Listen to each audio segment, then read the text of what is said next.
Check, check. Check, check, check. Hey.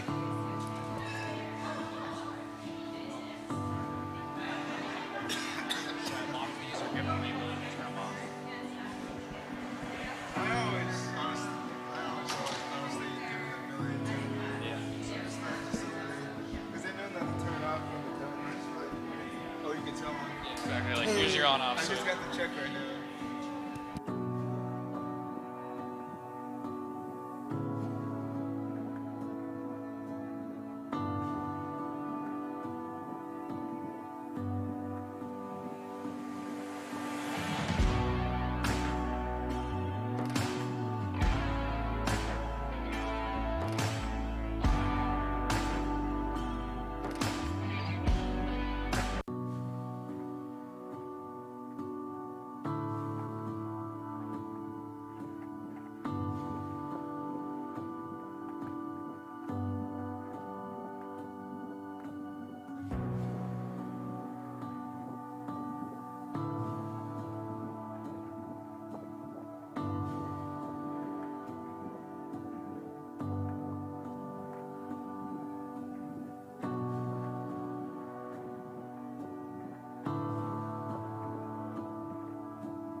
Hello, ¿me escuchan todos? Hola, bienvenidos.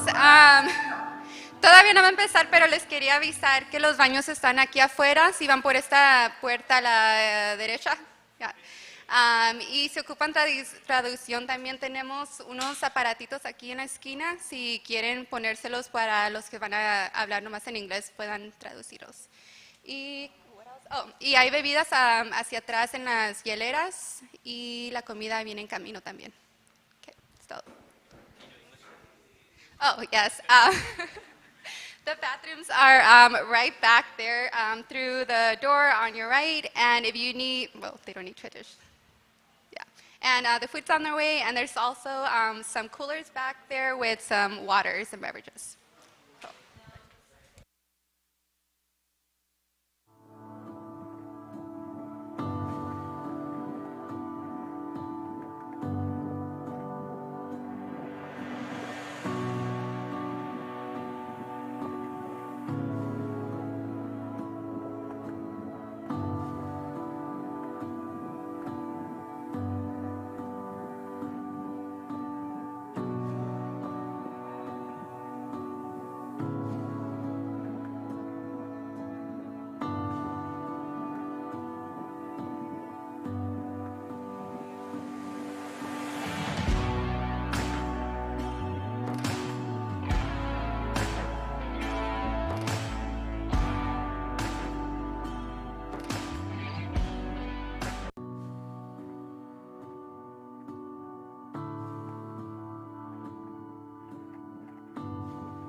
Hola a todos, ya vamos a empezar.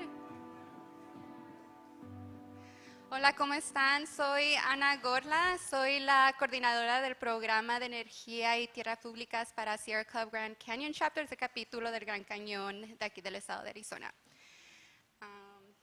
Quiero empezar diciendo que estamos en las tierras de las personas ancestrales, de las personas de las tribus de Akimal Oram y Pipash. Y también quiero decirles que no solamente son ancestros, pero la gente todavía está aquí. Por eso estamos aquí hablando de las tierras públicas y de las tierras sagradas y cómo ayudar al movimiento ahorita de protegerlas. Y sí, quiero decirles también, esta semana para mí ha sido muy especial en la Semana de Conservación Latina. Me crié aquí en Arizona, pero mis padres son mexicanos, somos de Sinaloa. Y sí, como muchos no tenemos los mismos recursos para estar aquí en la naturaleza, no tenemos la misma conexión aquí que tuvimos en Arizona como cuando nos íbamos para México. Mis padres no se sentían cómodos estar en las mismas tierras de recreación de otros, entonces por eso siento que es muy importante estar hablando no solamente esta semana, pero todo el año, ¿no? Cómo podemos disfrutar como gente latina las tierras donde todos pertenecemos en estas tierras, todos merecemos estar en este movimiento protegiendo las tierras y disfrutándolas también porque es nuestro deber como humanos. Y sí, y muchas gracias por estar aquí. Estoy muy, sí, como digo, muy agradecida de estar aquí con Chispa Arizona, con HECHO y Wilderness Society, gracias. Y muchas gracias a Puente también por prestarnos este lugar y sí, estar aquí con ustedes.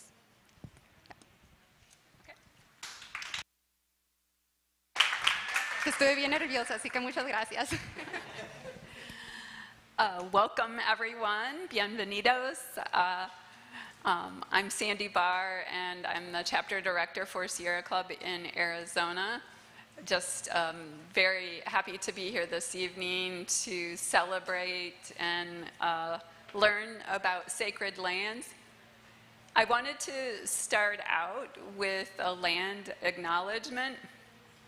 The lands that we are on here right now are lands of the Akamal Atum and Pipash, and the Akamal Atum and Pipash still live here. They're not someplace else. They're part of our communities. They're part of the Gila River Indian community, the Salt River Pima Maricopa Indian community, and we just want to acknowledge that these are their lands and that we are occupying them. So, and then also just wanted to talk a little bit about the films, and you'll hear more about the films from others tonight.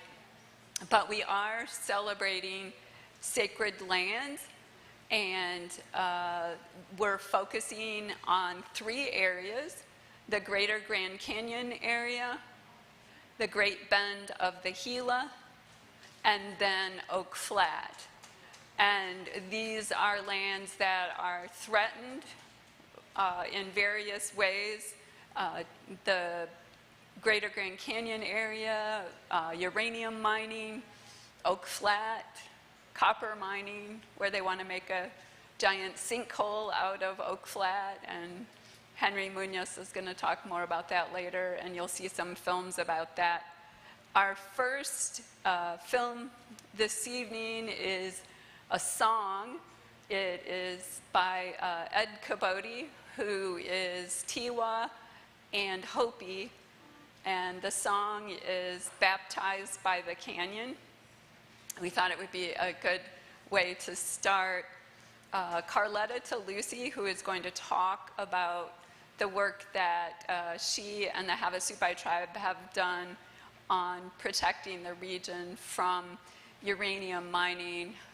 They've been working at this for decades and, of course, have been guardians of Grand Canyon since time immemorial. So she's on her way. Phoenix traffic, so she will be here. But we would like to start with this song from Ed Kabootie, who graciously agreed to let us use it this evening. Next up, we'll have some Oak Flat films, and then we'll wrap it up with Great Bend of the Gila. So thanks again for being here. There's lots of materials over there with Chispa and the Wilderness Society, yes, woo! And HECHO and Sierra Club as well. And we also have, if you didn't get one, we have free t-shirts, and if you didn't sign in, then you don't have your food ticket. So hopefully you've done that as well. All right, well, let's go ahead and listen to Baptized by the Canyon.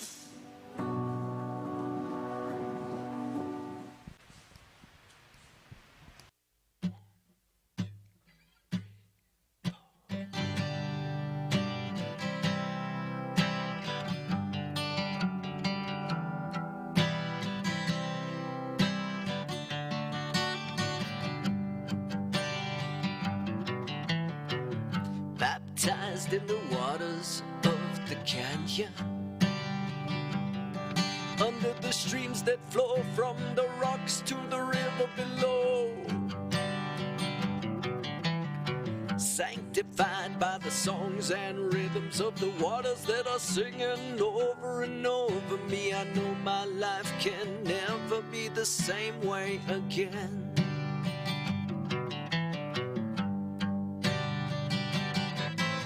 Protected and blessed by the first one's breath, through the renewal of life and the eternal rest. Canyons carved by seeps and streams that feed the great river river with its ocean trees. Salt trickles decorate the red stained walls, and I'm hearing the voices of the spirit core, calling all to awake to a new conscious day. Baptized in the waters of the canyon, under the streams that flow from the rocks to the river below,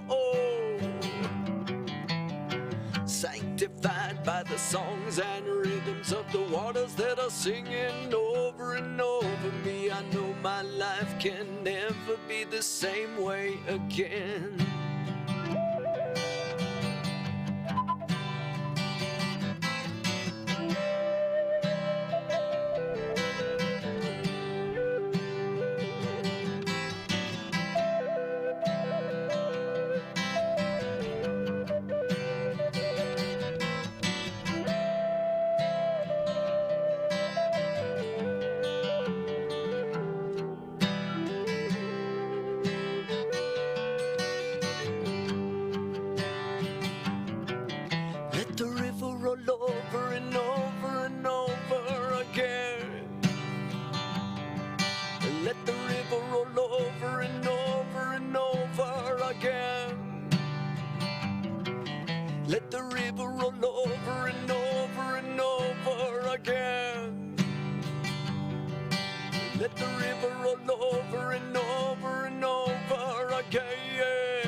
Great, thank you.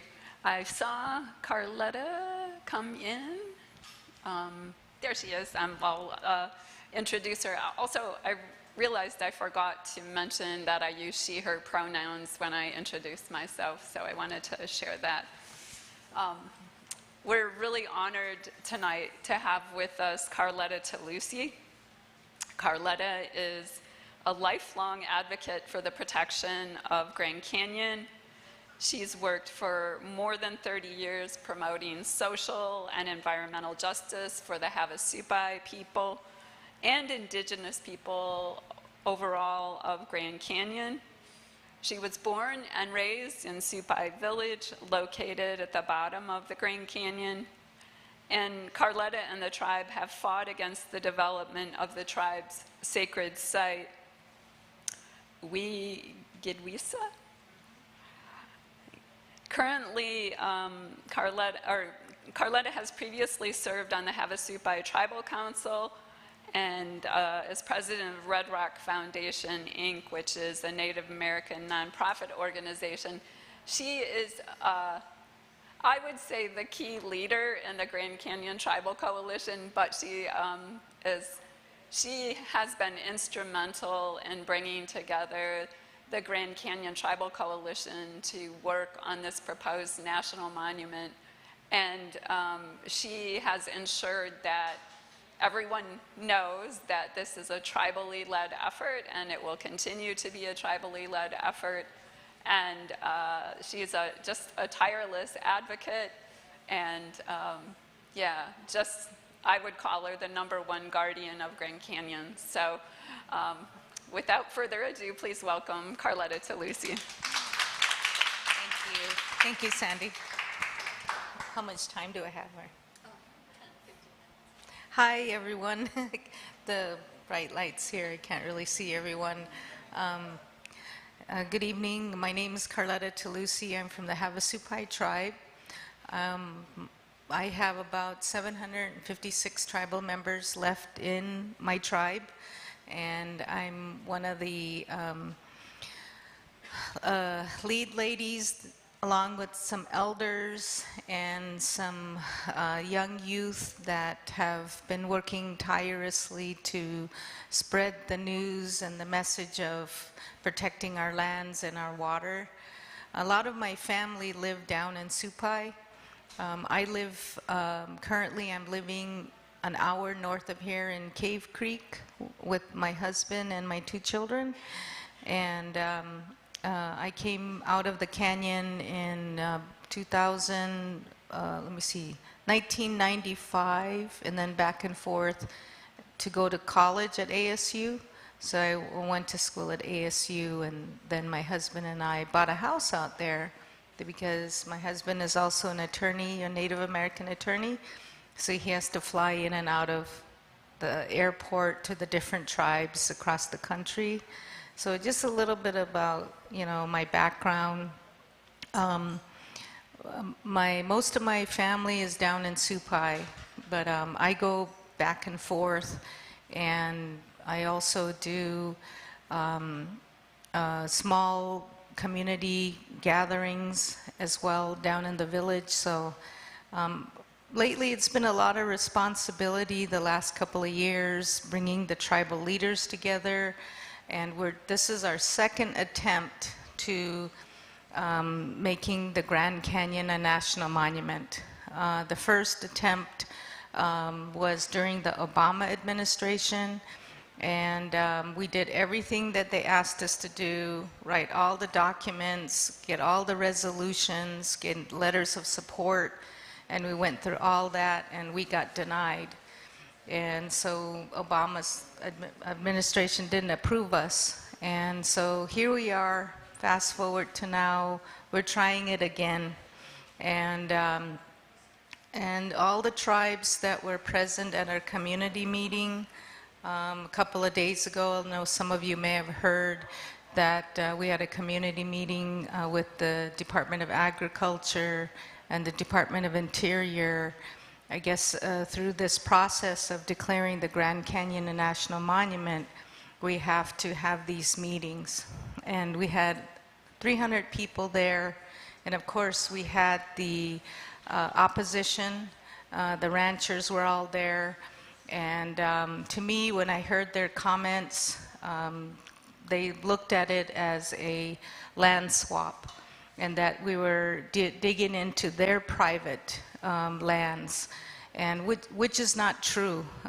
They're not reading the material, they're not reading the documents, and we're not digging into private lands, or making private lands into a monument. And of course, the other side that is not supporting us is going to come up with stories and try to manipulate the message. And that was what kind of came out of the meeting up in Flagstaff. But we had overwhelming support that were there, and everyone voiced their connection to the canyon.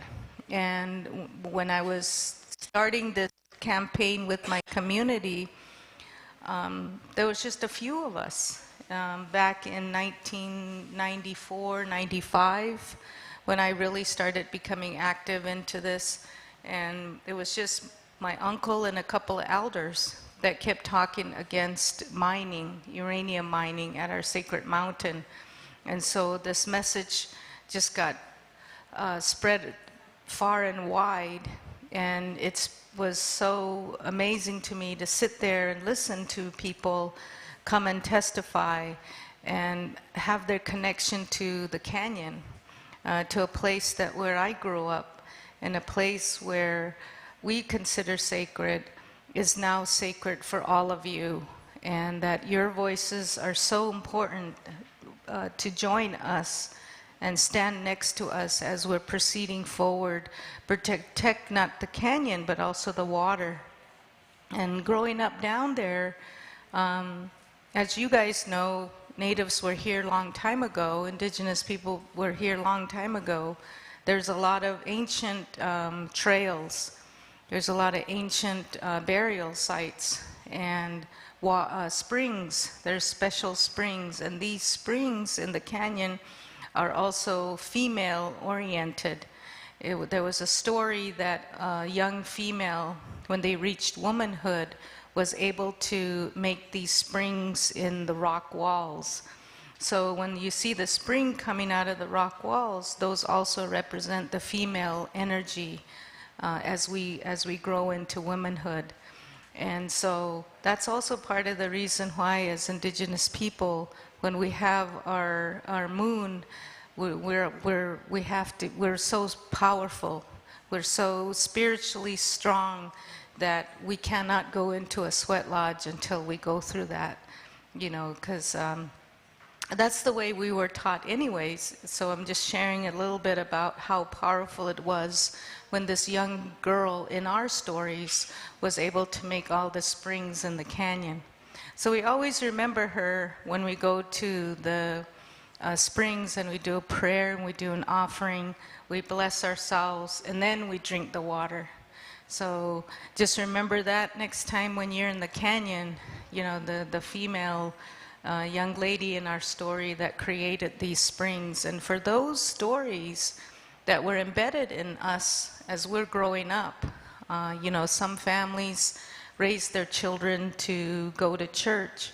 In my family, we were told to sit down and listen to these stories so that we have a connection to the earth and also have a respect that's embedded in us for the land. And that's why we stood up and said, we cannot allow uranium companies coming from other countries. So that's basically what it is due to the 1872 mining law. It's a real old law that the government allows mining companies from international countries like Australia, I think was one, United Kingdom, Canada. They're all interested in mining uranium on the rims of the Grand Canyon. They come and stake a claim and pay that fee, and then you have a claim on federal land, on Kaibab Forest Service land.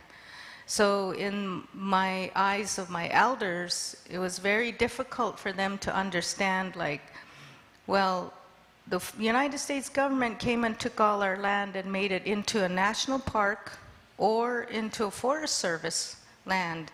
They're supposed to protect it. That was why they took it, and now they're allowing mining companies to come in and do this. And my elders just can't understand how that could be. It goes back to that 1872 mining law, where they're allowing these mining activities not only just to happen in Grand Canyon, but also up here in Oak Flats, in all these different areas, and which is threatening our water source. So the water that is sitting below the mines are going to drain right into Havasu Falls, and it's also going to drain into the springs that I just told you about that are sacred to us and sacred to you all, sacred to all human beings. And so, you know, we just want to all work together, and your voices are just as important as Havasu Pai or any of the tribes, because, you know, you all are downstream. If the Supai tribe and all the tribes didn't stop the mines up at the canyon, it's going to come floating down the Colorado River into the water supply of our families and our communities here.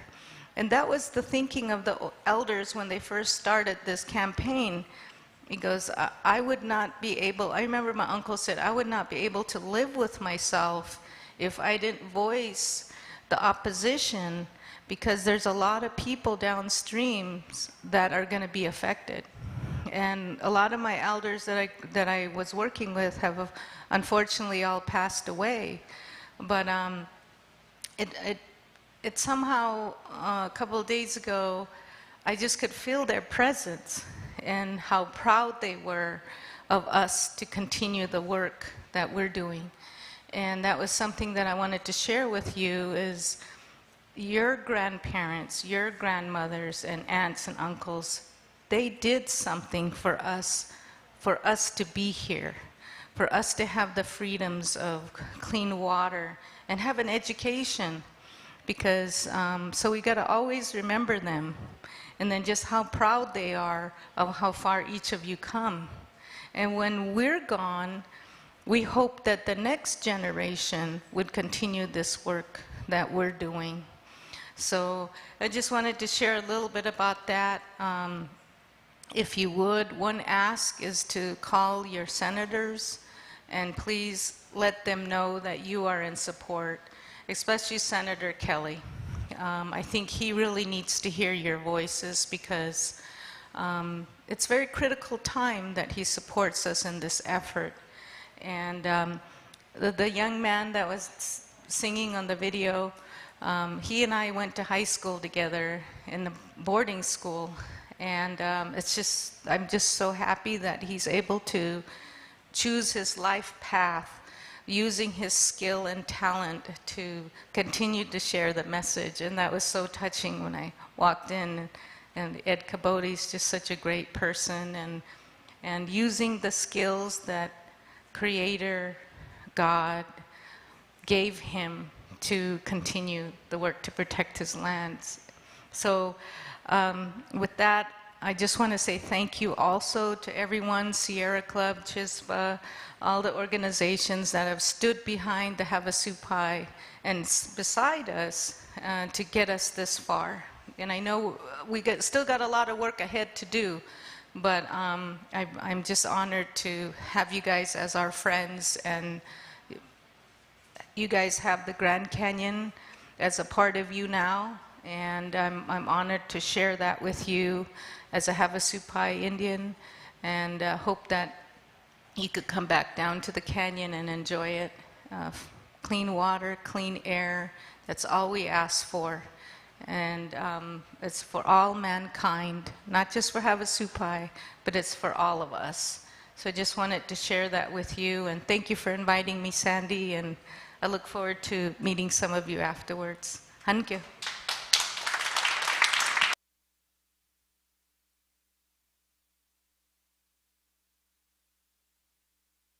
You all hear me? Yes.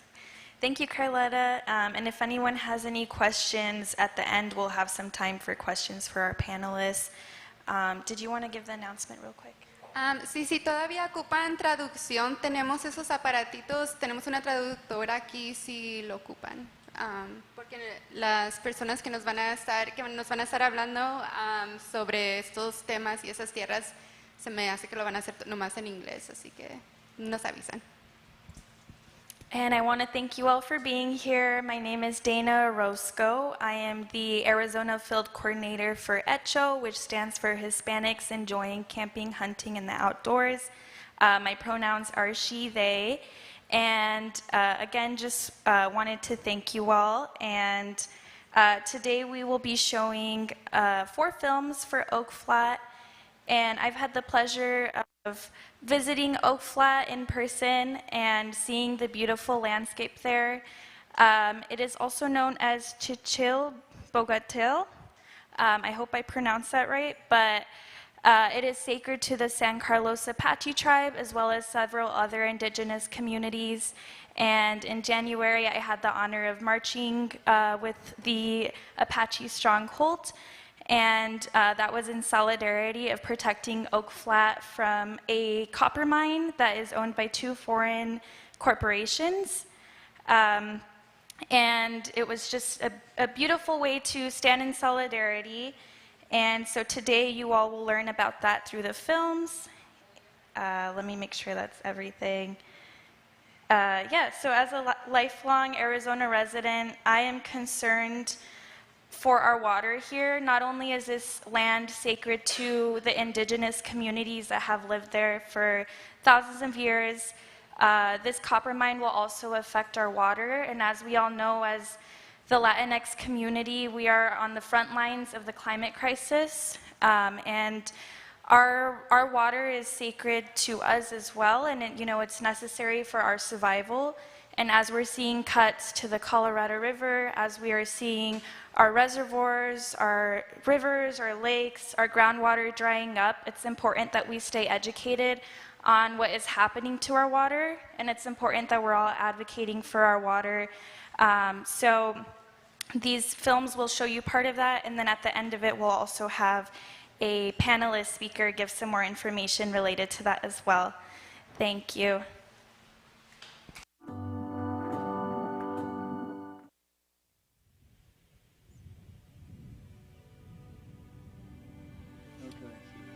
Well, we're ready to go.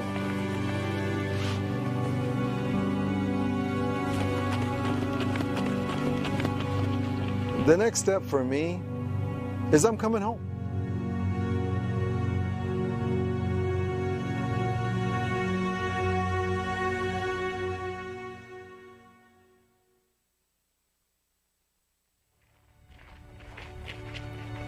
In November of 2019, Wensler Nosey began a long walk home, marching nearly 50 miles from the San Carlos Apache Indian Reservation in eastern Arizona to Oak Flat, a natural area held sacred by his tribe. He has spent his entire life fighting for the right to live and pray at Oak Flat. This is where we originated from. So what am I doing wrong? I'm just done being captive. I'm just done being in a prison. The Apaches were forcibly removed from Oak Flat by the U.S. Cavalry in the 1870s and placed on the nearby San Carlos Reservation. We're exiled out of these places and forced march and put in a prison. That was a prison before it became a reservation. We don't belong there. We were mountain people. We took care of these places. These are where what's most sacred and what's most holy speaks to us. Right now, the largest copper mine in U.S. history is threatening to destroy Oak Flat. The proposed Resolution copper mine would dig 7,000 feet below the ground, creating a sinkhole as deep as the Eiffel Tower. The mine is owned by Rio Tinto and BHP, the two largest mining companies in the world. Wensler and other Apaches are now returning to Oak Flat to resist this proposed mine and protect their historic homeland. Of course, I want to follow my father's footsteps. They talk about indigenous people. They make it sound like we're in the past and that we no longer exist and that we don't carry on these ceremonies and these prayers, but we do. We had those ceremonies at Oak Flat in the past. My ancestors conduct them, but we still do it now to the present. This is the ancient and the oldest places that remain for us when it comes to our identity and culture and our religion. We're sitting on a female mountain. And as you can see, we're sitting under the acorn tree, and it produces an abundance of acorn to where it could feed thousands of people. Not only that, we have the municipal plants of healing. We have the animals. Anything that you need to survive on is here.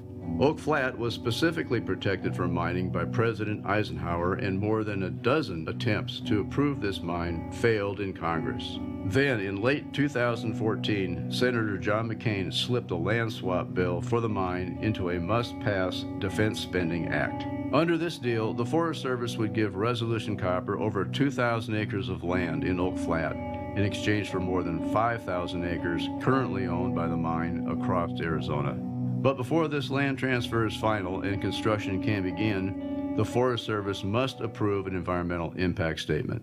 What I do pray for in a miracle is that people in America wake up and stop this. We need to put pressure on Congress to make this change, to turn over the bill. Because they cannot take care of this land, I'm coming home. Rock climbers are another group opposing this mine. They will lose access to hundreds of climbing routes in Oak Flat if the mine begins operations. This would mean the loss of Phoenix's closest major climbing area in the ecotourism that it generates. Oak Flat is it's a very spiritual place. When you come out here, you feel like you can climb hard and you feel like you can climb anything. If we lose this climbing, it will be the largest loss in American history, hands down. There are over 2,000 boulder problems. There's over 1,000 sport climbs. There's a couple hundred trad climbs. And that's no exaggeration. One day I was out here with my welding truck, and one of the drillers stopped me and they said, "Hey, you got a welding company?" And the next thing I know, I had started working out here for another 12 years. The whole time I worked for him, I was just laughing at him secretly because I knew it wasn't going to go through. The deal is so bad for Arizona. I never imagined that we would get it to pass without ever any community input, without Arizona being able to vote on it, talk about it, anything. This is a fun one. Woo! This place is too special to destroy. The water resources alone is enough reason to shut down the mine. Resolution Copper estimates it will use as much water each year as the city of Tempe, Arizona. That's over 160,000 people. Just downstream, the historic mining town of Superior relies on this same water. Many here support Resolution Copper, but others warn of the environmental destruction that will take place as the mine pumps water and dumps its waste materials nearby. Hey, keep walking. And you got to go back 15, 20 years ago when the mine started spinning their web in this issue. I was mayor and I thought, oh, that's great. You guys are going to open up. That's cool. Once I got into the nitty-gritty details of what they were doing, I said, no, there's something wrong. We're in downtown now. This is downtown Superior. Today, 2019, we have the 2 wealthiest mining companies in the world. And look at our condition. Look at our condition. Resolution Copper says the project will revitalize Superior and bring new jobs and money to the town. However, the town itself will receive few direct taxes from the mine, mainly a modest employee income tax. The loss of Oak Flat would also hurt Superior's potential to attract tourism and move away from a dependence on mining. We understand we're here because of mining, but I'm concerned that the mining industry of today will destroy our little community. I mean, we support the industry in theory. We understand what the industry can provide at a level that was provided before. I just don't think that's going to happen into the future. Many are also concerned by Resolution's plan to use a style of mining called block caving. I myself am a miner with 23 years underground experience. Block caving is probably one of the most, I would say, environmentally dangerous types of mining that you have. It's basically an upside down earthquake. There's never been a mine in the world that has started block caving at these depths. So basically all this is an experiment. We don't know if it's going to work or not. It could turn into a blunder for them, for all we know, because it's never been tried anywhere in the world. The mine will operate 7,000 feet below the ground, slowly digging out the ore body from underneath. And the cavern left behind from mining will cave in, causing the surface to collapse and creating a drain in the groundwater aquifer. That water is going to be a big drain on this community since we get a lot of water from that same aquifer down in that water basin. And we being a small community of 2,800 people, we're stuck in the middle. After the ore is mined, it will be transported to the surface in Superior. What is being extracted is roughly the size of Picket Post Mountain, which overlooks Superior. The Picket Post is what they've admitted is the size of the ore body. So that's what's being extracted. Only 1% of that is commodity metal. The tailings that's projected within 30 to 60 years of life, mine life, is about 300, 400, 500, 700 times the size of what's there. It's humongous. It's going to be 500 feet high. Resolution plans to dump the waste materials at a site called Skunk Camp, southeast of Superior. This toxic waste will remain there permanently, long after the mine shuts down operations. A tailings dam failure or water shortage could easily contaminate Arizona's water and impact the region's air quality.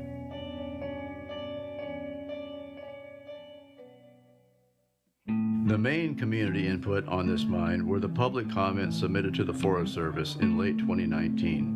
These comments are currently being weighed by the Forest Service and will be included in the final environmental impact statement. However, the language of the 2014 land swap bill virtually ensures that Resolution Copper will receive the land regardless of what is said in the comments and study. There's no public hearing that we were able to vote on as a society, because I guarantee you this would not be happening right now.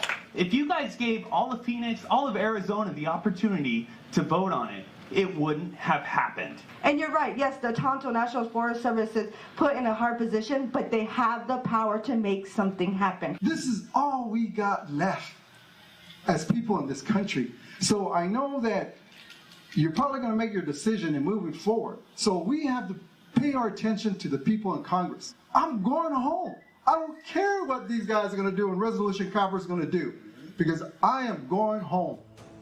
After 3 days of walking and running through rain and snow, Wensler Nosey and others arrived at Oak Flat. Wensler now lives there permanently to protect the land and carry out prayers and ceremonies in the same place as his ancestors. My brother Wensler has returned. The Forest Service is unlikely to remove them from the campground, but everything will change if the land is privatized. I have to come home to protect what's left. Now, what the United States government decides to do with me, that's going to be their decision. And once the land transfer and Resolution Copper, a foreign company takes over, it becomes a private property for them, then they're going to do what they want to do with me. So be it. When you look at the massive amount of destruction that's going to take place at the local levels, the return is not there. It's just not there. What is Superior going to have left? We're going to have a waste dump here in this community. I believe in copper, I believe in mining, but I believe in doing it the right way. And Resolution Copper's proposal is not the correct way to mine. The Apache Stronghold and the fight for Oak Flat is a spiritual movement. Everything's done through prayers. That's how we are as Indigenous people. Prayer was first before anything else. But we ask you to reach out to your governments, reach out to your Congresses all over, because it's forest land, it's federal land. Anybody in this world can fight for it.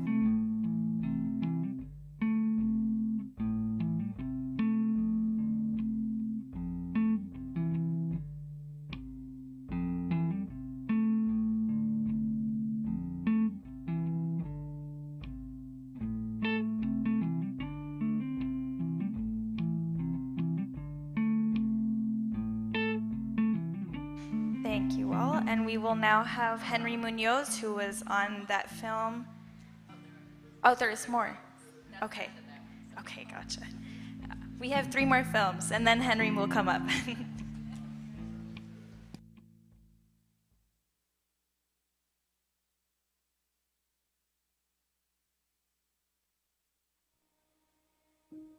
Quite a few of our neighbors have already been bought out by the mine, so it's quite a few of our neighbors have already been bought out by the mine, so it's kind of unfortunate, obviously, that they're talking about destroying this whole valley.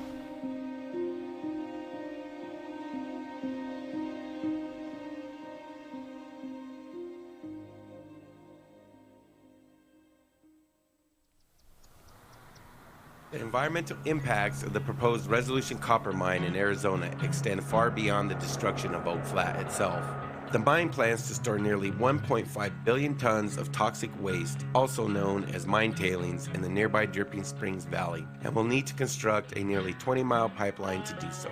Resolution Copper is already developing this valley, having gained a foothold by buying out the local ranchers. The remaining landowners are unsure of the future. Little bit by little bit, the Resolution Copper signs are going up on the property. Don Clark has lived in this valley for decades, and the land he's helped nurture into a vibrant community is now under threat from a toxic mine waste. We've turned this into an oasis in the desert. Trees have been planted on this land for about 35 years. We have 80 varieties of fruit here. More mulberry trees along here, more citrus.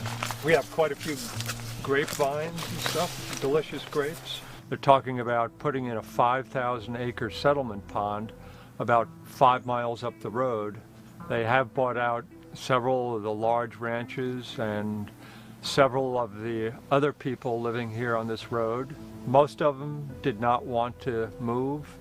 This was a place that they found and they loved living here. Resolution Copper's takeover of this valley will not only displace its residents, it endangers a large aquifer and risks contaminating the nearby Gila River, which flows into Phoenix. And then there's another 300 people that live between here and Winkleman that come off of this aquifer, and all their water is going to be shot eventually. The proposed tailings dam, known as the Skunk Camp Alternative, would hold back a 3-mile wide sea of toxic slurry, and any leaks could contaminate the groundwater below.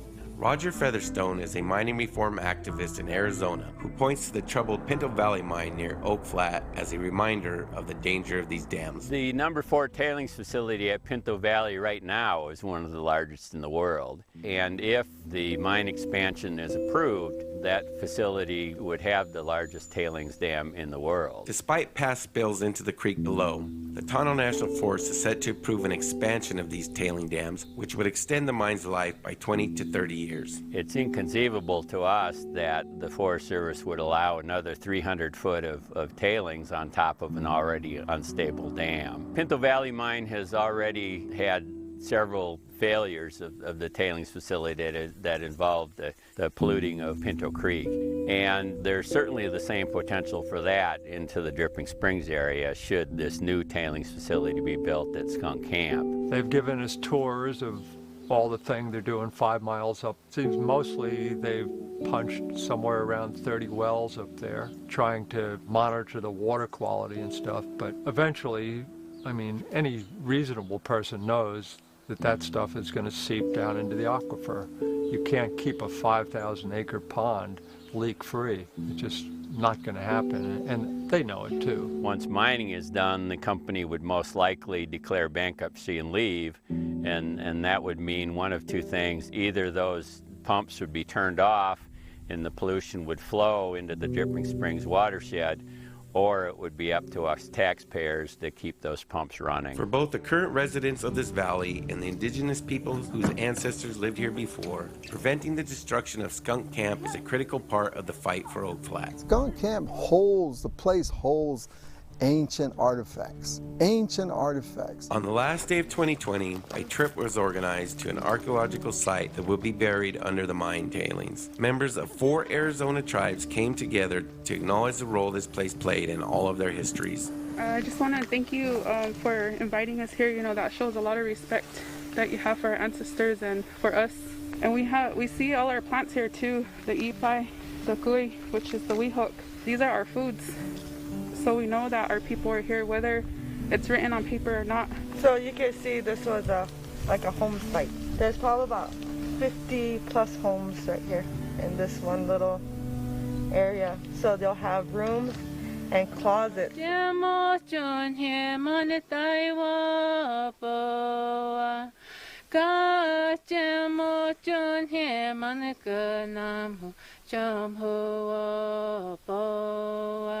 From prehistoric people like the Anasasis, down the line to the Apaches, to the Atam people, to the Zunis, to the Pueblos. People think that there was never a nation. There was already one.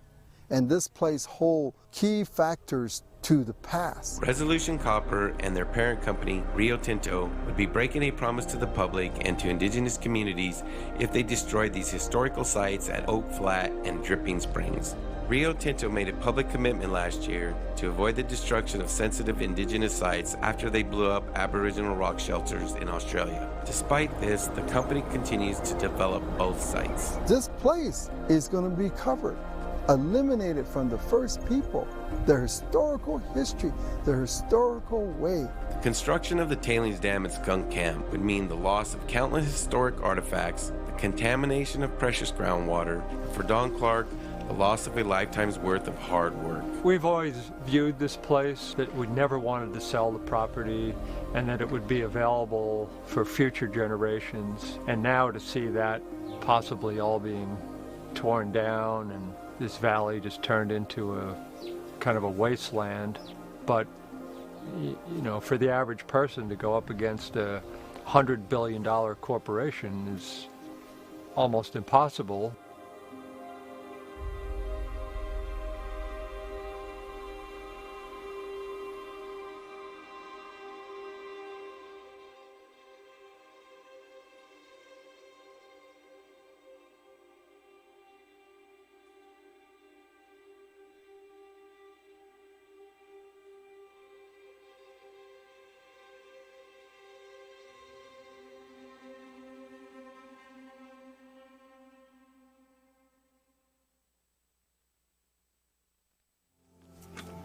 So essentially this project is Rio Tinto and BHP are treating Arizona, Putana Superior, and Oak Flat itself as a third world country to be pillared and destroyed for somebody else's profits.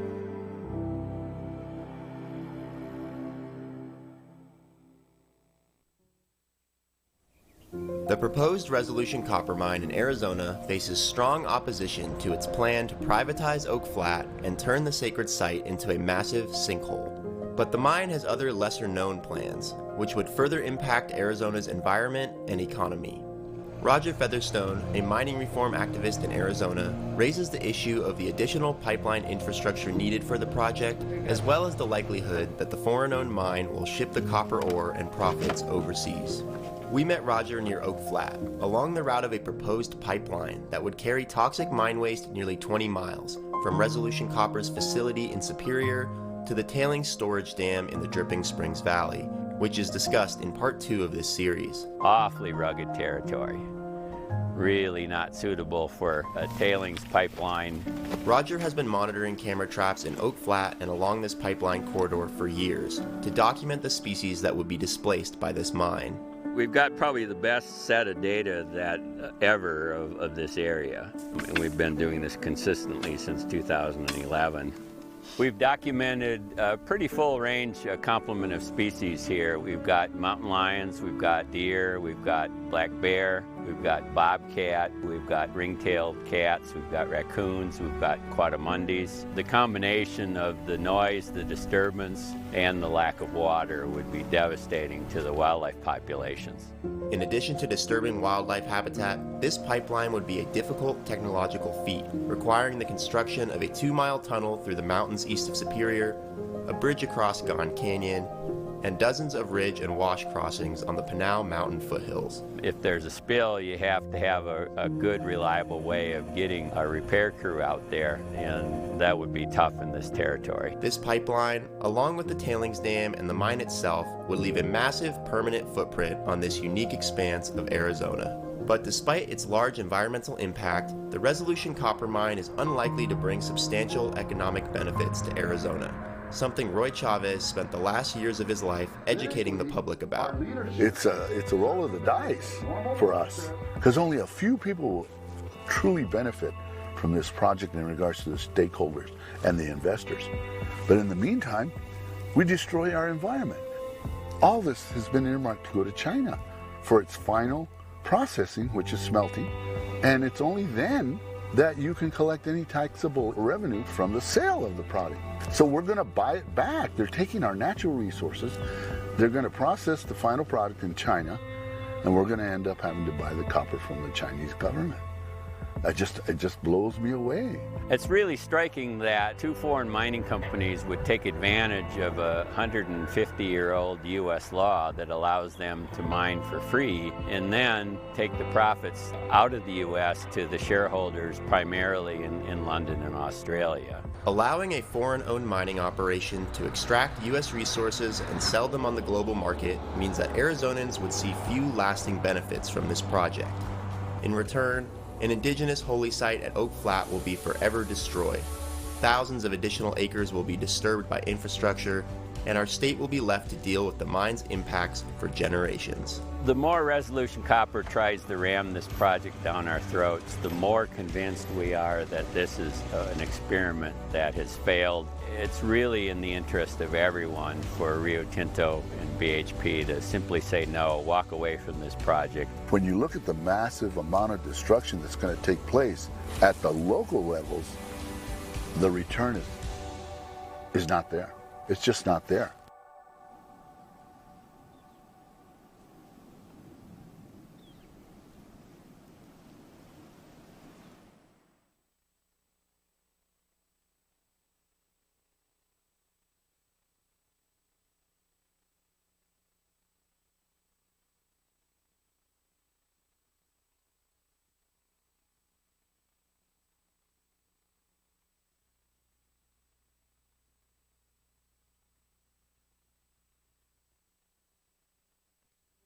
When this place is gone, they're going to be walking to a crater and I'm going to say, son or daughter, this used to have emery oak trees, this used to have springs, this used to have animals and acorn and tuncoje and cactus and yucca where we could build our homes. This had petroglyphs and artifacts and your ancestors were buried here. How can I say that to them when they're looking at a crater?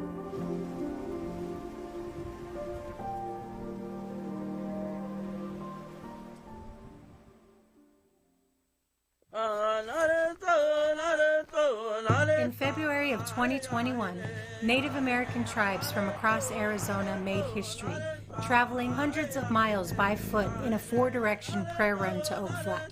This coming together of tribes at a holy site was a powerful moment not seen in nearly 200 years. This trauma is being broken down. These barriers, these obstacles are being broken because our resiliency stays intact. But that's because we have the land. That's because we can come here. Traditionally called Chichil Petagotel, Oak Flat is a sacred place, a life-giving oasis where Western Apaches and other Native peoples lived and prayed for centuries. This land is critical to their modern-day religion and culture, but soon will be privatized and later destroyed by the proposed Resolution Copper Mine through a controversial land swap bill passed in 2014. It's fighting for my future children because in Apache religion, we have to tell it orally, or we have to take them to the place and teach it to them, what it means to be Únete, the people, and what it means to survive, to tell those stories, to sing the songs, to speak the language. It's all intact to Nago Sun, the earth. It's all intact and embedded in Chichil here. And so when I think about Resolution Copper taking away Oak Flat, that means it's taken away our life, it's taken away our history and our future. Nalin Pike is a young Apache woman whose family led a formal return to Oak Flat by her people after generations of forced captivity on the San Carlos Apache Indian Reservation. Hell's 40 Acres is what the cavalry called it. We were at constant gunpoint, not allowed to practice our religion, not allowed to practice our ceremony, not allowed to speak our language. It was only in the 1970s when we were allowed to vote. Today, the Apaches once again hold traditional ceremonies at Oak Flat and are determined to preserve this place, which is their direct connection to the Creator. There's so many things that our people have that we bury here. Without this place, without Oak Flat, we couldn't practice the way of life that we practice today. This spiritual connection to the land is the essence of traditional Apache religion. The holy grounds, burial sites, and sacred springs at Oak Flat facilitate Apache worship and prayers, just like the churches and relics found in other faiths. Our religion is no different. Our gone people are the same as what you call angels. Our mounds are the same as you speak of Mount Sinai. Those things are critical in your religion as it is in ours. Dr. Winsler Nosey Sr. is Nalin's grandfather and a longtime leader in the spiritual battle to save Oak Flat. He has worked tirelessly to educate the public and their elected officials about the value of this place. He's also united tribal and spiritual leaders across the nation and is spearheading a legal challenge to the mine that hopes to secure wider protections for Native American sacred sites. If you look at everything we've done, politically, legally, bringing that information out to the public, we've done it all. They cannot turn away and say that they knew nothing of this place. Why does our religion as Apache people have to be on trial? In January, Winsler and the Apache Stronghold Organization sued the United States, arguing that through the land transfer at Oak Flat, it had violated the Apache people's constitutional right to religious freedom. These prehistoric places means our identity, means our religion, means a sense of belonging. You cannot wash that away. That tells me that the Constitution needs to be modified, needs to be looked at so that it really includes everyone. After a preliminary hearing, a district court judge in Phoenix denied an injunction to prevent the land transfer. The Apaches appealed this verdict and intend to go to the Supreme Court if necessary. But without this injunction, the Apaches had mere weeks before Oak Flat would be privatized. And once Resolution Copper owns the land, it loses many federal environmental protections, and public access for religious ceremonies is no longer guaranteed. The other destructive impacts of this mine have been outlined in the previous 3 videos of this series, along with the stories of those most directly impacted. Now, the public is speaking up more than ever to protect our environment and the religious freedom of our nation's first peoples. We have this time and opportunity to step forward. You cannot turn your back on a place that's going to be murdered. On March 1st, after strong public pressure, the Tonto National Forest withdrew the final environmental impact statement for the mine just 10 days before the land swap was to take place. This was a major victory for the Apaches, but only provided temporary protection. An act of Congress, such as the Save Oak Flat Act, introduced by Congressman Grijalva, is required to permanently undo the land transfer. The people that want to do the right thing, they need help. They need the voices of America. But if we say nothing, then they have no alternative that yet again they're going to listen to corporations, capitalism, and it's going to destroy the very environment that we all live in, and then it's going to destroy the oldest religion. With over 500 indigenous tribes, 200 organizations, and the majority of public comments in opposition to this mine, allowing the project to continue is clearly not in the public's best interest. It benefits the two largest mining companies in the world, while destroying an indigenous religious site that should be protected for future generations. I'm always staying optimistic, and I'm always having hope that this country will change, that diversity and the acceptance of diversity and of our own cultural stories will be accepted finally.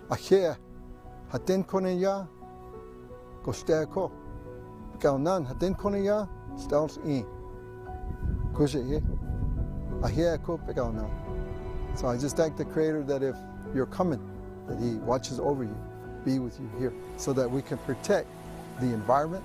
But not only that, our holy place, our deities, our historical history, and ongoing way of life.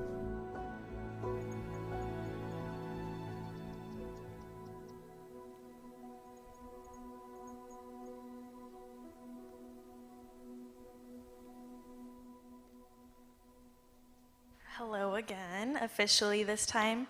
The Apache Stronghold is at their Mount Graham run this weekend, but we have Henry Munoz here, who you saw on the film. He is a Superior resident and a retired miner, and he is also part of HECHO's Hispanic Conservation Leadership Council, which is made up of community leaders and elected officials that are advocating for protecting public lands and water.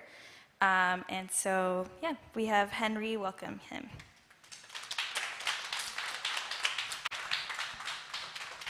Thank you, HECHO, Puente, Chispas, for inviting me over here to speak. I'm just going to give you a brief rundown of my history. Born and raised in the town of Superior, Arizona, the town that you saw in the video there. You saw a depressed community. That was a result of a mine. The mine that shut down in 1982. It shut down in 1982, laying off 1,200 people in the community, and I was one of them, okay? I also went to work at Samuel, where I worked for 13 years, which also shut down in 1999. So I've got a total of about 24 years of mining experience. I was a member of the town council there for 3 terms, active in my community. Probably one of the most important questions that people ask me is, why are you opposed to this project, Mr. Munoz? You know, you have 5 generations of mining in your family. You have a long history of mining. What is it that you oppose about this project? And probably the main thing about this project that I opposed is the mining technique that's being used. It's called block cave mining. See, block cave mining technically has never been used in Superior, Arizona. What's been used in Superior, Arizona is called cut and fill. If you can imagine going to the dentist and getting your tooth drilled out and filled back in, that's called cut and fill. It's more environmentally friendly, and you don't have the ground subsidence, okay? In Samuel, they were using the block cave mining method. Basically, you're causing a man-made cave-in below, and what you're doing is you're caving the surface down so you can extract the minerals. And the amount of water that's going to be used in the block cave technique is another reason why I oppose this project. First of all, as the video is noted, it's going to use 40,000 acre-feet of water a year. The amount the city of Tempe uses in 1 year. Can you imagine that? Now we're going through this drought. There's hardly any water left. The Colorado River being depleted. So they can only account for half of the water they're going to use for this project. The other half of the water that they're going to be using for this project has to be drilled, okay? So the weak groundwater laws that we have give these two foreign mining companies, imagine, two foreign mining companies are going to come and they're going to be drilling for your water. Those profits are going to be going overseas. Rio Tinto is from England and BHP is from Australia. Okay, when I worked over in San Manuel, they shut that mine down in 1999. They laid off 3,300 people like that. Didn't even blink an eye. And they had only purchased that mine. They purchased it in 1997, and in 2 years, they shut it down. They purchased that for $4 billion. That's how quick they can shut down a mine. And there's still 30 years of ore left underground. They had a top-notch smelter over in San Manuel, which they also knocked down. Okay, this is BHP, the Australian company. You know, my argument has been that, oh, you'll hear all these companies, elected officials are going to be saying, well, we need copper. We need copper for solar panels, for electric cars. But then again, in San Manuel, there's 30 years of ore left underground. Well, let's go back and open up that mine. You know, there's a tailing site there already. There's infrastructure, railroad, the power's there, but they just blink an eye. But then they want to go over here to Superior, where I live, where I was born and raised, and destroy that area. The main thing about using block cave mining, and why I also oppose it, is we have two major aquifers that sit in that canyon. That canyon that you saw there, there's a shallow ground and a deep ground aquifer there. That aquifer feeds the town of Superior, and it also feeds the East Valley. If you guys are familiar with Apache Junction, Gilbert, and the Santan area, that's where they get the majority of their water, from that same aquifer, okay? There's an area there called the Superstition Vistas. It's projected to have 1.2 million people within 20 years, within 20 years, okay? So where is the water going to come from to provide for those people? Okay, you have 1.2 million people moving in that area. But with the loss of this water because of this mine, you've actually devalued state land. That's state trust land. That land is sold to big developers. With that money, it provides our State Department of Education with funds to build high schools, to make improvement for our kids. So we're losing that aspect of that profit, of the money that's coming to help our taxpayers, okay? But it's all going to be for two foreign companies, okay? What they've done in my town, they've come in and they've taken over the town council. They've taken over the Chamber of Commerce. They remodeled the Chamber of Commerce, by the way. Like I said, they took over the town council. They took over the school board. They took over the Optimist Club. They took over Little League. They've basically taken over the church too. So what they've gone in and they've thrown in money to the community, to the different organizations. That's how they bought their influence in there. But one main thing is what they've done, and I've raised my voice and I've said, you know what, the town was in the process of buying an old high school, right? They wanted $4 million for the old high school. The town didn't have $4 million. So what they did, they secured $2 million of CDBG grants. Well, Resolution Copper comes out and says, well, here's $2 million to cover the other, so you'll have the $4 to purchase it. But on one condition, that you do not annex our properties. And if you do, you are going to have to pay us back those $2 million. So I brought that up to the town council, and Mr. Chavez that you did see in the video, he was a chairman of Concerned Citizens Retired Miners Coalition, and I'm chairman of that now. That was my cousin, so we were going hand in hand. He was a former mayor. I was on the city council also. So in proposing to annex these properties so that the community can get these revenues. See, the revenues not being in an annexed area, all your major revenues go to the federal government, they go to the state, they go to the county, And even the school district was going to get more money than the town. Doesn't make any sense. But the brunt of the pollution, the brunt of the depletion of groundwater and the contamination, the residents of Superior were going to suffer that. But Resolution Copper, when they see money, all these different organizations, they look away. They don't want to admit it, you know. But there's not that many people in Superior that know about block cave mining. So I spent my 20 years associated with these groups. I'm chairman of the Arizona Mining Reform Coalition, trying to educate people. You know, we're not against mining, but block cave mining does not belong there. Not when it's going to destroy our water. You know, the other aspect, as you see, my good friend Wensler Nosey there, he's chairman of the Apache Stronghold. The Apaches have been in that area since time immemorial. I went to school with a lot of them. A lot of them were my good friends. When I worked in the mine there in Superior, prior to it shutting down in '82, a lot of those miners were my friends. They were members of the Apache tribe. Now, they're depriving them of the right to practice their religious rites at Oak Flats. I've been going to Oak Flats since I was knee-high. We've camped out there, whether we were Boy Scouts, where we were hunting in the area on Easter Sunday. It's a traditional thing in Superior. Go up to Oak Flats, you know, go camping, do whatever. So we were attached to it, but the Apaches were there from way, way back when. So now they're depriving them of their right to exercise their religious rights. Right now they're in the 9th District Court, federal court, and they're going to rehear that appeal they had. It was denied, but they had a rehearing on that, and they're examining the decision that was made. So we're waiting on that decision. And if the the stronghold wins, we know that Resolution Copper is going to appeal it to the Supreme Court and vice versa.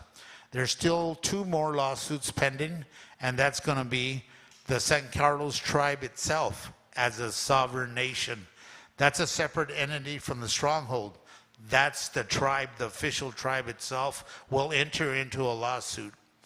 And once that's completed, if it doesn't go their way, then the Arizona Mining Reform Coalition will be entering into a lawsuit. So there's going to be three total lawsuits involved trying to stop this project. But our main goal is to educate you people. You have 2 foreign mining companies just coming in, taking federal land from you. Oak Flats belongs to you as much as it belongs to me. But it seems that the people, the town council now in Superior, think that Oak Flats belongs to them. And I tell them, Oak Flats doesn't belong to you. It belongs to anybody in Hawaii, anybody in Alaska. Those are federal lands. But now what you have, and you're seeing to this day now, when they're saying, yeah, we got to go green, we got to go green, we need solar, we need this, and that. But yet, that doesn't give them the right to go into federal lands and just take them away from you. Because especially foreign corporations are doing this, whether it be England, Australia, you know, all these other, Canada, they're coming into the United States. We have such a weak mining law. The 1872 mining law is so weak. That gives them the opportunity to come here and snag this land. And it's your land. Those profits end up going overseas, and the American taxpayer ends up cleaning up the mess. You know, so I wish we could have had a spokesman for the San Carlos tribe up here, but they're doing their Mount Graham Sacred Run, so they didn't have anybody available to come. But they have a unique history. I didn't know very much about the Apache people. They're very private, and they keep to themselves. They have their own ceremonies, and they practice their religion and their own style. They don't have a traditional church like us. We go to a church on Sunday. They would go out to nature, and they would pray to their usans. I've been invited to their sweat lodges before. I never knew what the reason of a sweat lodge was, but they explained it to me. They said, hey, you're going into the sweat lodge, you know, you'll be in there, it's like going into a sauna, and then you'll come out, and once you come out, you'll feel that cold air hitting you. And they say that's what a child experiences at birth. It's a rebirth, a cleansing of your soul when you come out. So those things I never knew what they were, but once they explain to you what they mean, it makes a lot of sense. They come from a different society, so to speak, on how we practice, on what we do. You know, they have, when a young woman is coming into womanhood, they have a rite of passage that they do. And they're up there for 2 or 3 days. It's a coming out. We as Hispanics have quinceañeras. The same thing, but in a different culture. So that's how they practice a young lady's coming out party, like we practice our coming out in a quinceañera. So we're actually hooked at the hips with the Native Americans when we look at their culture on how they do things. They protect the land. A lot of our Hispanic hunters, campers, and fishermen, HECHO, we do the same thing. Pack it in, pack it out, kill only what we need, and don't abuse our wildlife, you know.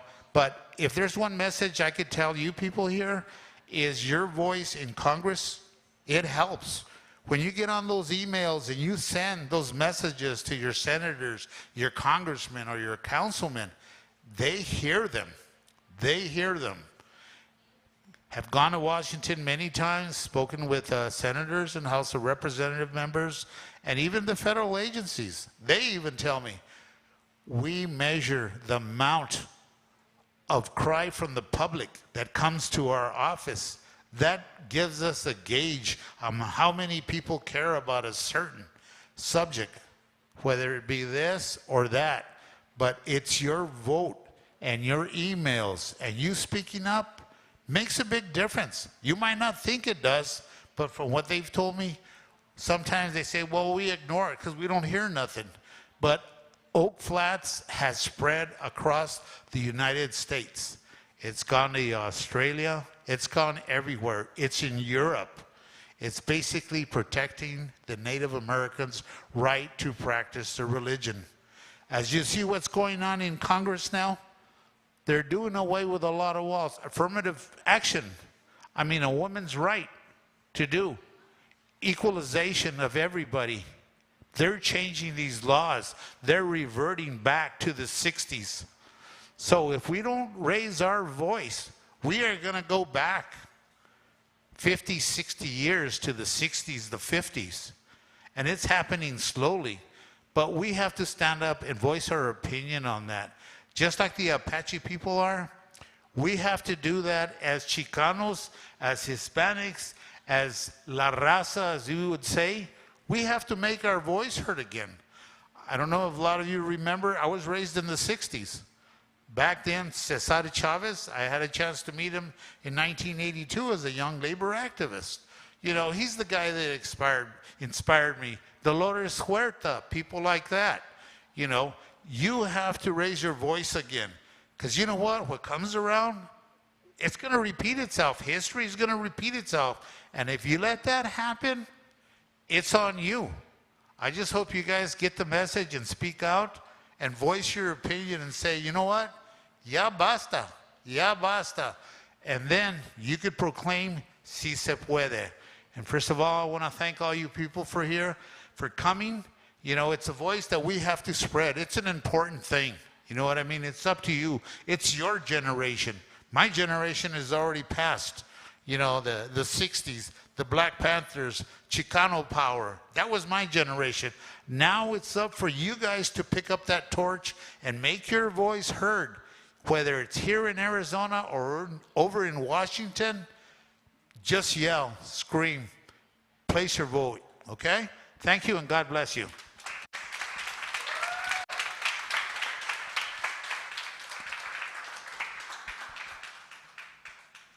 Thank you, Henry. My name is DJ. I'm the organizing director at Chispa, Arizona. We're going to introduce our next area, sacred land of the Great Bend of the Gila. The Gila River runs east to west, right? And it bends in an area called Gila Bend. Many folks drive through when they're going to San Diego or down to the border. So it's a pass-through area. For the longest time, many folks were not aware of all that lies in that area, but the Gila River was one of the first areas settled in this land. And so the Atam peoples, their ancestors settled along that river, and there's tons of ancestral sites, which you'll get to see and hear a little bit more about here. But just wanted to also introduce Magali, if you want to introduce yourself. Hello. Hi, buenas tardes. Good evening. My name is Magali. I am an organizer, a West Valley organizer, contractor with the Wilderness Society, and I'm very excited that all of you are here. You've taken the initiative, you've taken the first step to learn more about how you can make a difference and how you can advocate for your communities, how you can advocate for clean air and clean water. As we watch this film, I want you to keep in mind that the Great Bend of the Gila right now is not currently under much threat, as we here, as Oak Flat and the Grand Canyon is. We are definitely taking initiative to protect these public lands. We're trying to be one step ahead, right? So in that initiative, it's extremely important for us to raise awareness and let our community members know, let your family members know, your coworkers. There are so many ways that you can get involved. We have a lot of wonderful organizations involved tonight. Chispa, HECHO, the Wilderness Society, Sierra Club, and we know Puente holds community events like this one tonight. So you guys are, took the first step in joining us here. The next step, we do have petitions that you can sign and you can share. I greatly suggest sharing a petition once a week, even on your socials. That's something that we can all do that's free. We don't have to go outside, knock on doors or anything like that. We can use the tools that we have at our disposal. But just want to thank everyone for being here and enjoy the film. Thank you.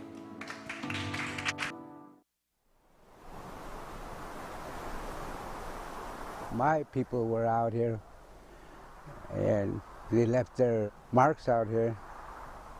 That's a lot of history that's out here.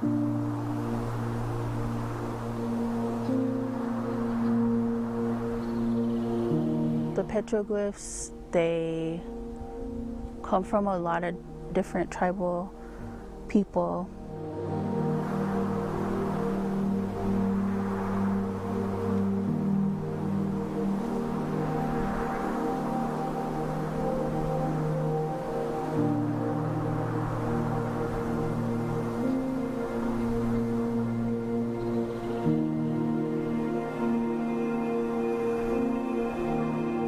Mulcom Arnie Brad Sr.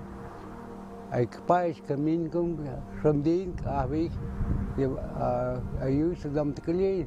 We've been trying all along to increase the tribal connections to this landscape.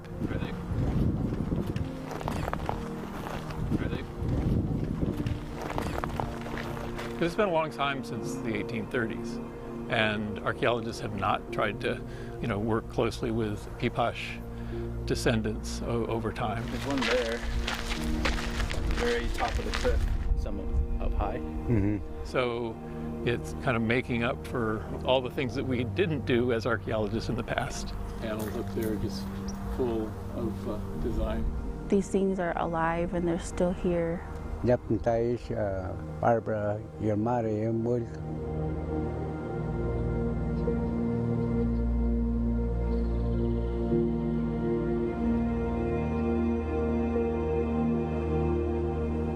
Ayu chuk, Paris wim, ayu antai wick, ayu mat yak, yapntai Jewish.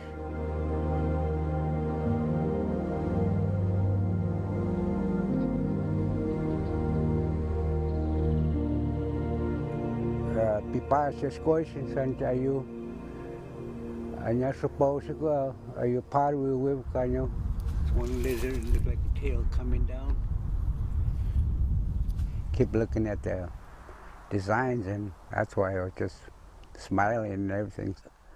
A lot of the people that make the potteries, that's what they put on their pottery. They put the lizard on there and all the different designs that we see out here. Hey, this is what I was taught in my life. To finally see something like that, you feel validated, you know, in yourself and your perspective, and that's how he feels as a Pipash. Anya kumar shan chum azika nya we all klafta anyam khanam Pipasha we ni waisin ka bitim kun. The only way to keep your culture is to protect, to conserve, and to take care of these living things. A lot of people who are target shooting is not by itself horrible, but you can see people don't pick up their expended shells, they're leaving a mess behind, and sometimes they're shooting up this priceless stuff. For people who are target shooters, anything that's circular, but this is probably the most egregious in terms of beautiful panel that was fully intact, and sometime in the 90s or early 2000s it was shot up like this. These things that we today call public lands are all former tribal homelands, and those lands have been taken out of their direct control, taken away. And so it's an opportunity through conservation and protection of these places to honor the values.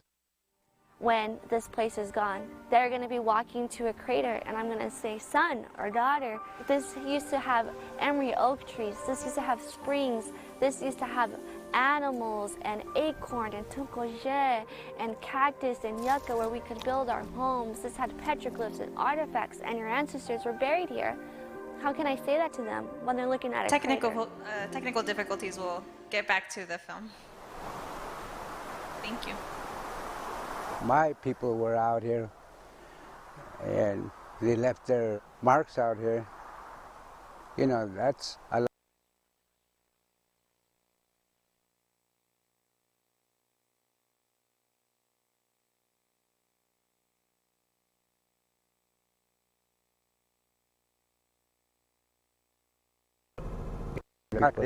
I see it. So everything, well, my mom and grandma did is all similar to what that Pipasha out here did. It's exactly the kind of connections that we hope to make in things like this, of making the past relevant to people's present.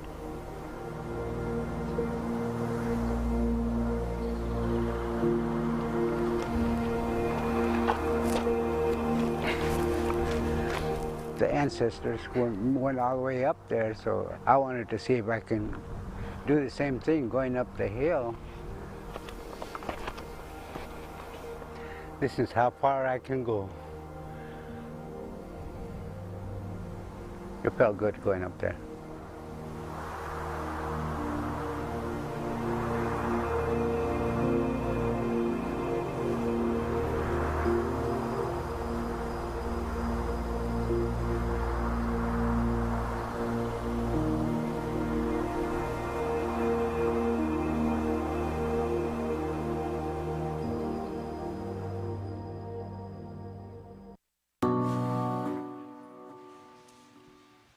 Thank you. So what you see in the film, you know, one of the biggest threats in the Great Bend of the Gila, a little different from Oak Flat and Grand Canyon, is more so recreational use. That the land's not protected.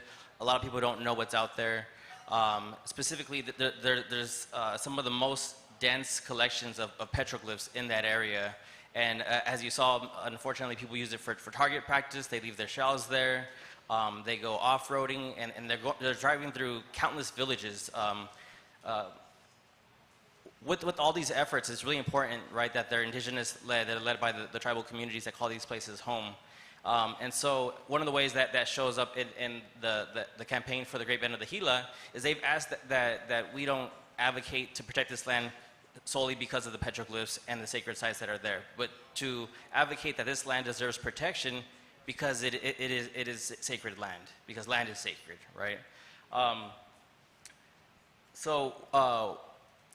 With the Great Bend of the Gila, there are, in addition to countless ancestral and sacred villages and sites there. There's also tons of animals that call that area home.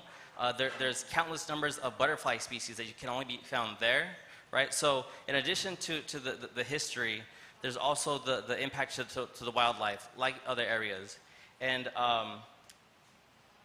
one of the ways that we try to advocate, and that you can advocate, is to learn more about these stories, and to get involved, which I'll pass it over to Magali, who's with the Wilderness Society, who leads on the Great Bend of the Gila campaign. Absolutely. All the information and the story map that you just saw is available on the website, respectgreatbend.org. And I encourage everyone to look that up and share it with your loved ones, share it online, so that everybody can learn about all the great things that are out there at the Great Bend of the Gila, and why it's important for us to protect these public lands. Shout out to Skylar and Archaeology Southwest for doing all this great work and documenting all of the history that's there, all the rich history. As DJ mentioned, there's not only the archaeological significance, historical significance, but we also have a lot of natural wildlife and native plants that are worth protecting. And if we wait longer to protect these lands, we're going to start to see the same issues that have come up in Oak Flat and Grand Canyon, where this public land becomes under threat for corporations to come and try to monetize off of the natural resources that are there. So I want to thank everybody, and then hand it over for any questions that you guys might have. Yes, so we're going to move into the panel portion of tonight. In doing so, we've talked about some of these bigger campaigns, specifically with the Great Bend of the Gila. Representative Grijalva has introduced legislation to try to protect this land since 2008. And then in 2013, 2016. So with all these battles, they've been going on for years now. Same thing with Oak Flat and Grand Canyon. It's a long time frame that we're working on here. And so we need everybody's help. We need everybody to utilize whatever resources and whatever way that you can, right? And so in the approach of multiple strategies, right, to protect these same lands in our united fight, we represent nonprofit organizations who have the privilege to advocate for these places as part of what we do. I also wanted to invite Laura Medina with Matriarch Ways and Marina Thomas with Let Our Ancestors Rest to also come up and talk a little bit about their efforts. I first met and heard about Laura Medina back in 2012 around the I Don't Know More movement. So in addition to these nonprofit organization-led ways to advocate for sacred lands, I wanted to ask Laura and Marina to come up and share a little bit about their approach to protecting land and anything else they might want to share. Magwech, thank you. Anin, Laura Medina, Indigenous Cause, Hamakwet Oram. My name is Laura Medina. I'm enrolled in the Grand Traverse Band of the Ottawa and Ojibwe Indians. I'm Ojibwe, located in present-day Michigan.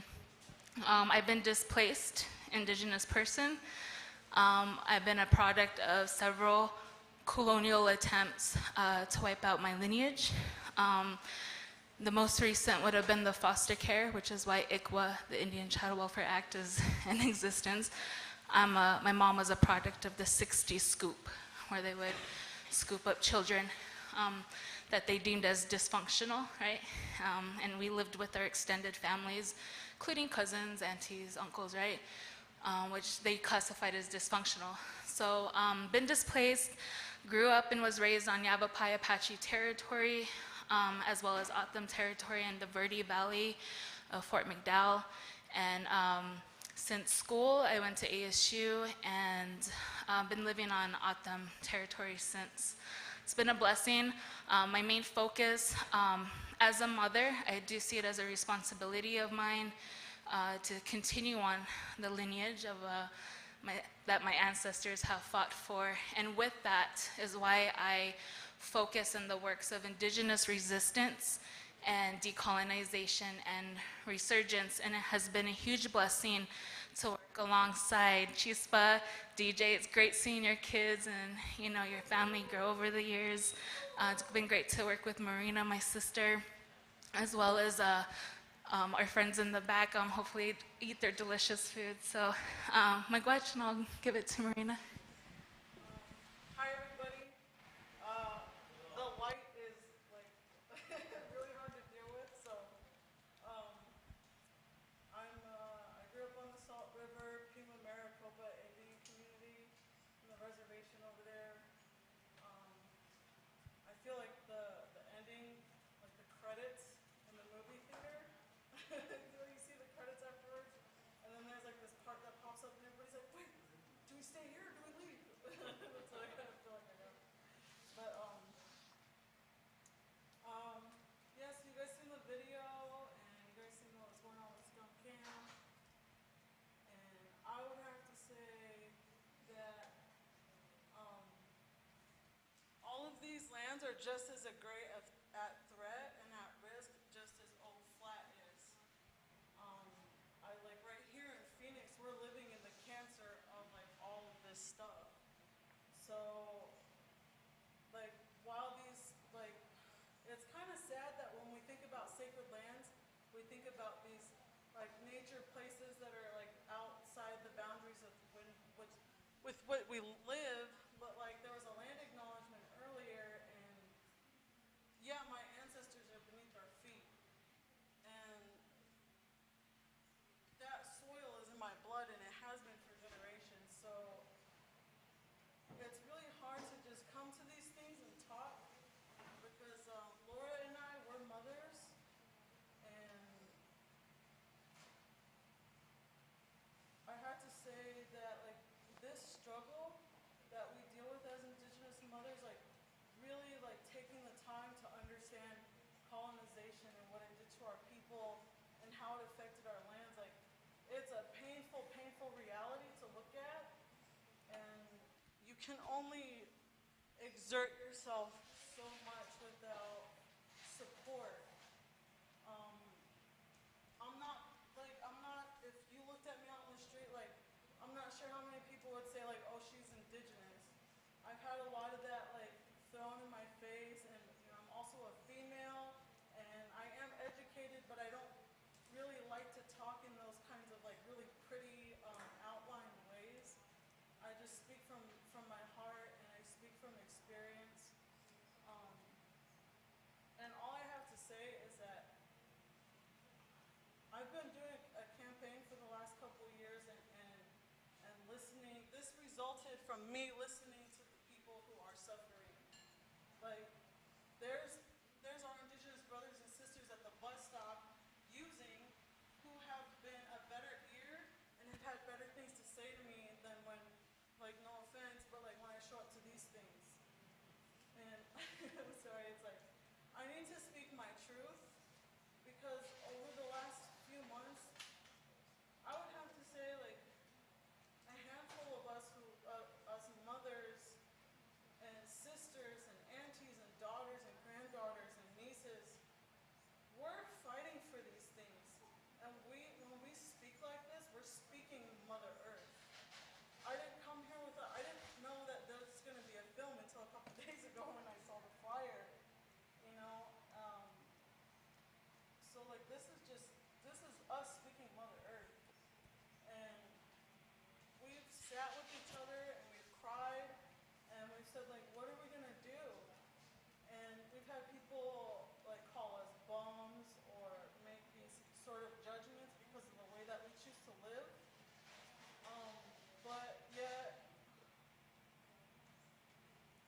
But yet in reality, the Indigenous voice isn't being as uplifted as it should be. We have to listen to these people who are in the fight every single day, who can't be present to make videos or do social media or all these other things that the colonized system has set up for us, because our relatives are dealing with so many things that, like, it's just, to touch on it in this kind of a setting, it's not comfortable for me. But with the campaign that we've been doing, it's all gathered information from those people. And the way that we see it is that the United States government is our rapist. And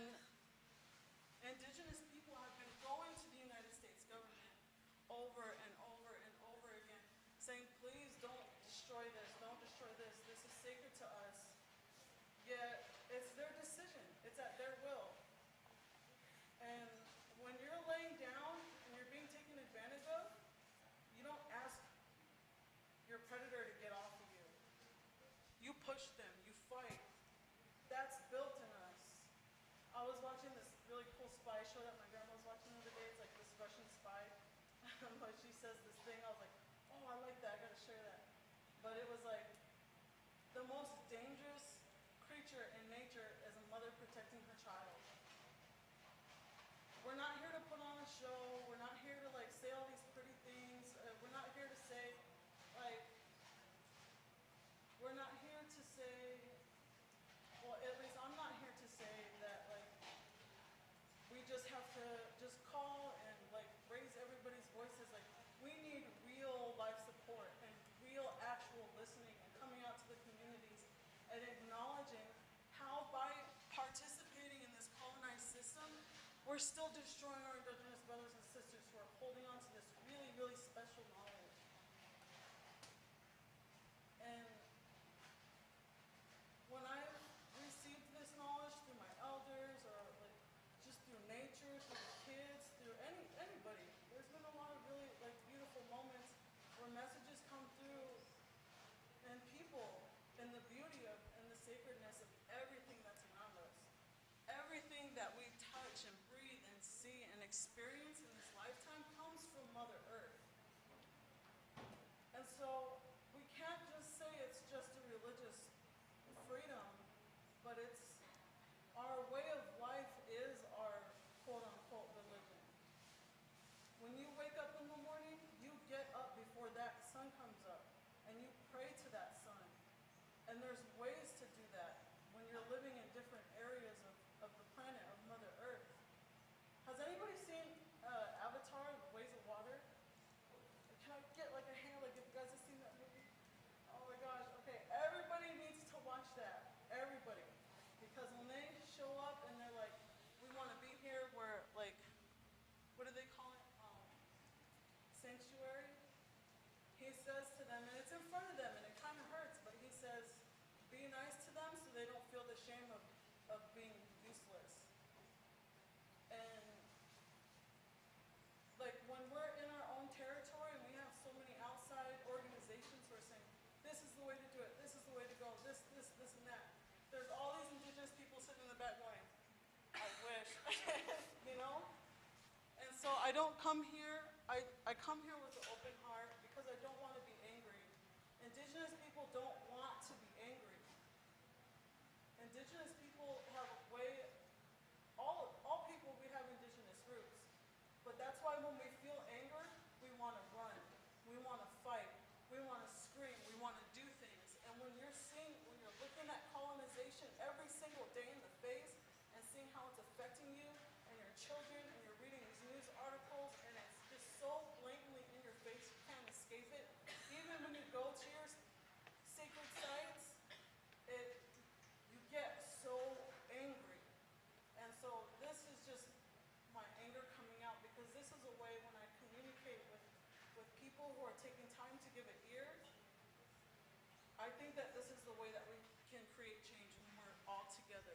And we can get past those uncomfortable conversations and build and grow together and heal together. Because our youth don't deserve this, our elders don't, nobody deserves this. None of these creatures deserve it, Mother Earth doesn't deserve it. And so that's my introduction, and I'm ready for conversation.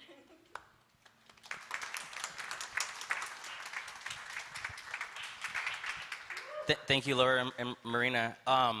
You know, in context to how we encounter the land and move forward, knowing that this is the work that needs to be done, I've heard it said that, you know, we should, as Marina said, remember that everything that we use was sourced from Mother Earth, right? And in the same way that a hunter would approach a deer that was hunted with reverence and use and encounter that deer that was hunted with reverence, use every part of it, not waste it, understand that life was taken, right? That reverence has to be given to all the things that we create with the material source. So when you pick up your phone, keep in mind that the copper and the minerals that go into the devices that we use, right? They come from places like this across the world, right? Rio Tinto, the two companies, Resolution Copper and BHP, that are right now trying to mine in Oak Flat, they also, as was mentioned, right, they've destroyed similar sites in Australia and also currently in Papua New Guinea. They also have a mining operation, and they're violently attacking organizers, indigenous organizers in Papua New Guinea. So this fight is not local to, is not isolated to Arizona. It's not isolated to the United States, right? So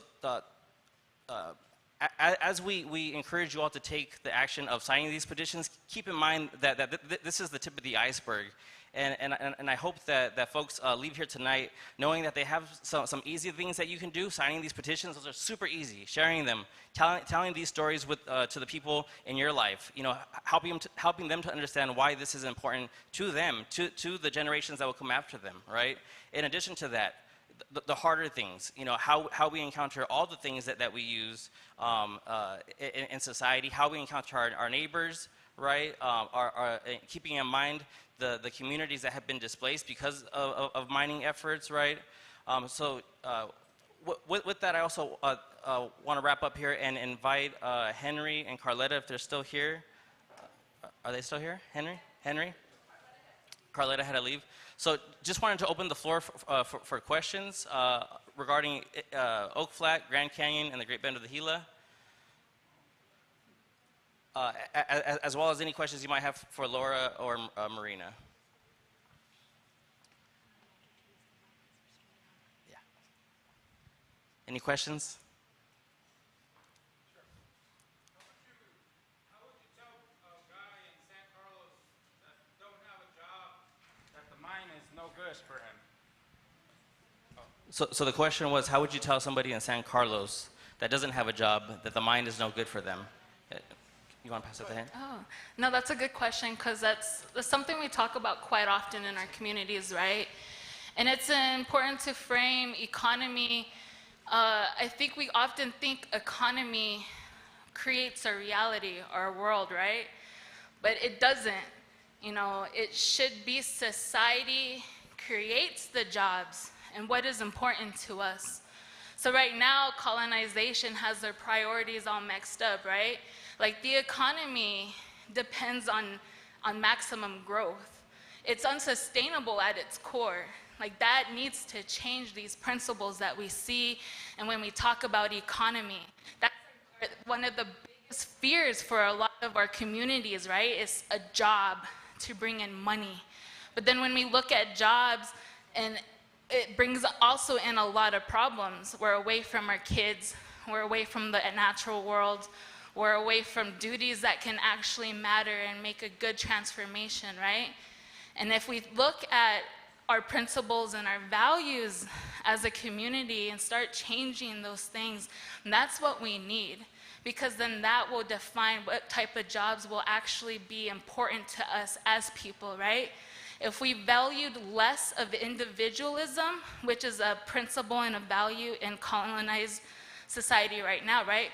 Individualism brings privatized lands. It brings this idea of my rights are being violated, what makes me happy, right? A lot of these jobs, if we changed it from individualism to communalism, think about what kind of jobs would then be important. I guarantee it wouldn't be cops and police, right? Because we would be taking care of our own.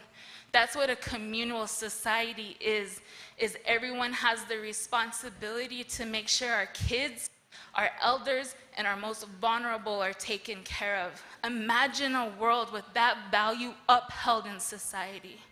But we can't. It's hard right now. Like DJ said, we're at the tip of the iceberg where we need to make drastic changes as humans, as humanity, and how we frame our lives and our livelihoods as people. So, you know, thank you for that question. Yeah, on that same question, how would somebody from the Apache tribe looking for a job? Well, being in the mine industry in 25 years, I've lost my job twice, okay, because of imported copper, or the copper companies weren't making money, okay? So I was just booted out the door. I was on my own. But for somebody in San Carlos, just take a note. They're hiring up there in Safford, Morenci, okay? They're hiring at Freeport McMoran in Miami. they're hiring in Pinto Valley, and they're hiring at Grupos Mexico in the Kearney area. So there's jobs out there, but what they're doing is they're exploiting the Apache tribe members and saying, hey, we're going to give you a job here. The jobs are already there, but there's no need to destroy sacred land. There's no need to destroy and contaminate my drinking water so that two foreign mining corporations can make a profit. The jobs are there, you know, and if I needed a job, I know I could go apply at Pinto Valley or Miami there, over in Kearney. The jobs are there, but the sad fact is they're telling, Resolution Copper is telling the Apache people, well, we have jobs for you. But the main thing is that, you know what? That land belonged to the Apaches. Why didn't it belong to, it should be the Apache people's land, not to foreign mining corporations. That should be for the benefit of the Apache people. Let me tell you, when I had gone to North Carolina and I was speaking with a lawyer that was representing the tribe, and he showed me the original map of the Apache reservation back in the early 1800s. Every mine now in Arizona, every copper mine at one time belonged to the Apache Nation. But what the U.S. government has done, now it's only 1/4 the size that it was in the 1800s. They have moved the boundaries. You know why? So mining companies could go in there and mine the copper, take all this profit. If they hadn't done that, the Apache Nation would be the wealthiest nation, Native American nation in the United States. That's how much territory the U.S. government has taken from them. But now they prey on the Apache saying, oh, we're going to give you a job. Why don't you give me my land back, is what they should be saying. We look at the Black Hills in the Dakotas. They took all that land away from them when they found gold. So they have a history of doing that. They did that over 100 and some years ago, and to this date, they're still doing that to the Native American people. You know, history repeats itself. You know, those are the ones that are suffering the injustice, just like other people have. But yeah, there is jobs, but they shouldn't be exploiting the Apache people like that. Thank you, Henry and Laura.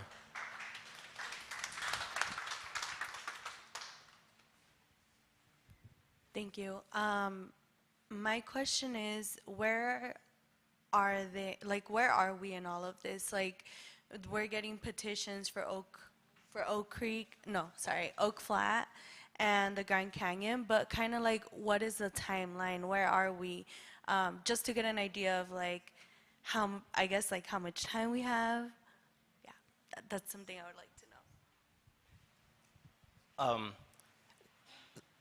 So we're at different places with each, as Henry shared with Oak Flat, right? We're appealing at the Supreme Court, and after that it'll be lawsuit and lawsuit and lawsuit.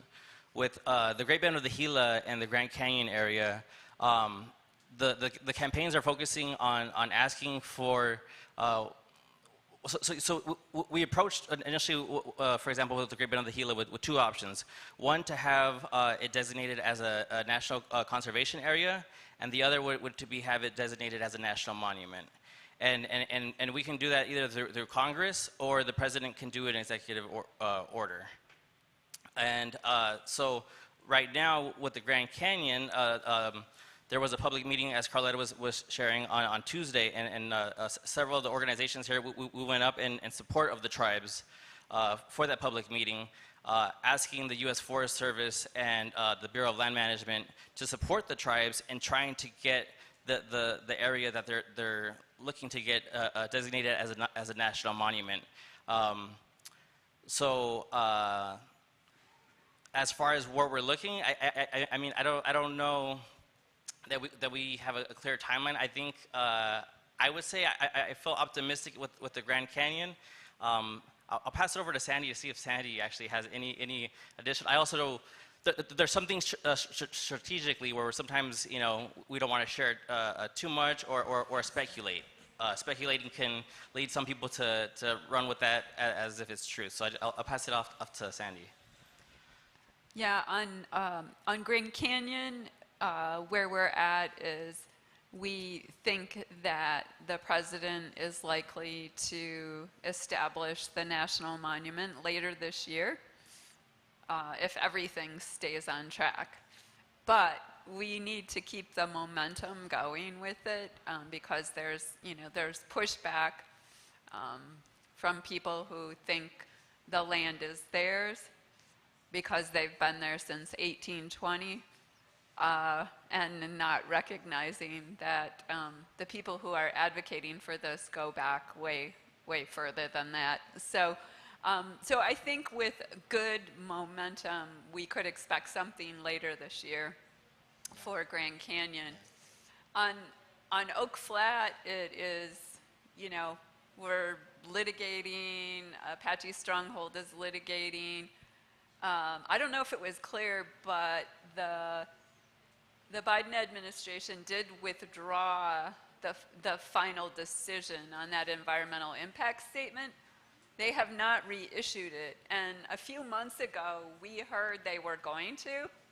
And like people from all over said, no way, and really gave them hell. And they backed off. So, your voice makes a difference with that kind of thing. Because once they issue that, unless the courts say grant an injunction to stop it, they can just start blasting away there. So we want to make sure that that doesn't happen. I would say right now Oak Flat is the most threatened of the lands that we're talking about, and it's because they cheated, right? They cheated. They stuck it onto a bill unrelated, and unfortunately, it has made it very challenging. But none of us are giving up. And with the Great Bend of the Gila, again, we're unfortunately, we have to be strategic, because in addition to the Grand Canyon, the Great Bend of the Gila, and Oak Flat, there's other tons of sacred sites here in Arizona that are also currently being developed, resources extracted, and the same is said for across the country. There's tons of these fights going on in every state and it's 10 out of 10 times led by indigenous communities saying, like, you can't do this. It's going to impact us all. So strategically, we focus on these three right now, and there's not much that can be done necessarily for the Great Bend right now. We have the petitions, but as far as threats, the threats aren't as imminent right now. So our focus, our advocacy has been on the Grand Canyon and the Oak Flat, because those, especially Oak Flat, is time is of the essence. Thank you. Any other questions?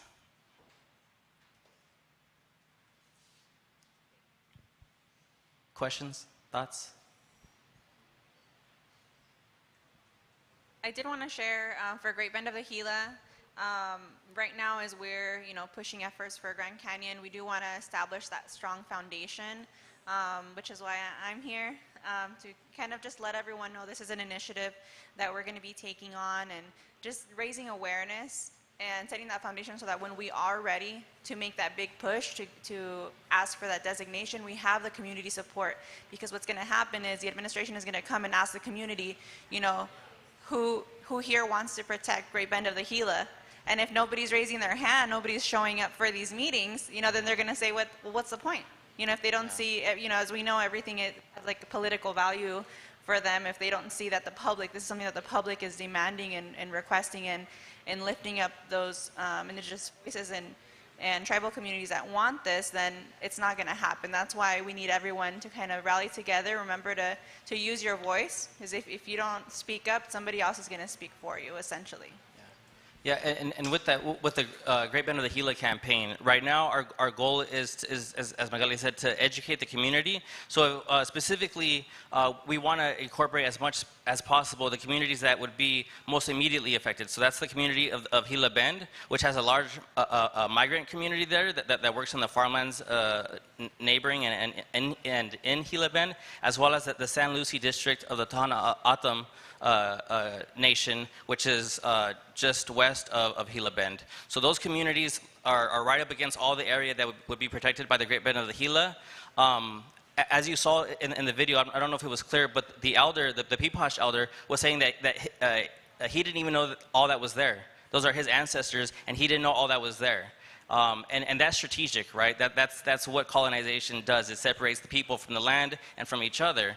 And so part of our work is to undo that, is to educate folks. And so we'd like to specifically educate and let folks know here in Arizona, but again, specifically Gila Bend and San Lucy Village, if anyone knows of folks in those areas that we can connect with, we can plug into the campaign. I know right now they're trying to hire a community organizer in those areas specifically for that reason. So if you know anybody, another way that you could contribute to the efforts would be with Chispa. One of the things that we've done is, and I know Sierra Club and the other orgs as well, have taken folks out there to the land. It's not.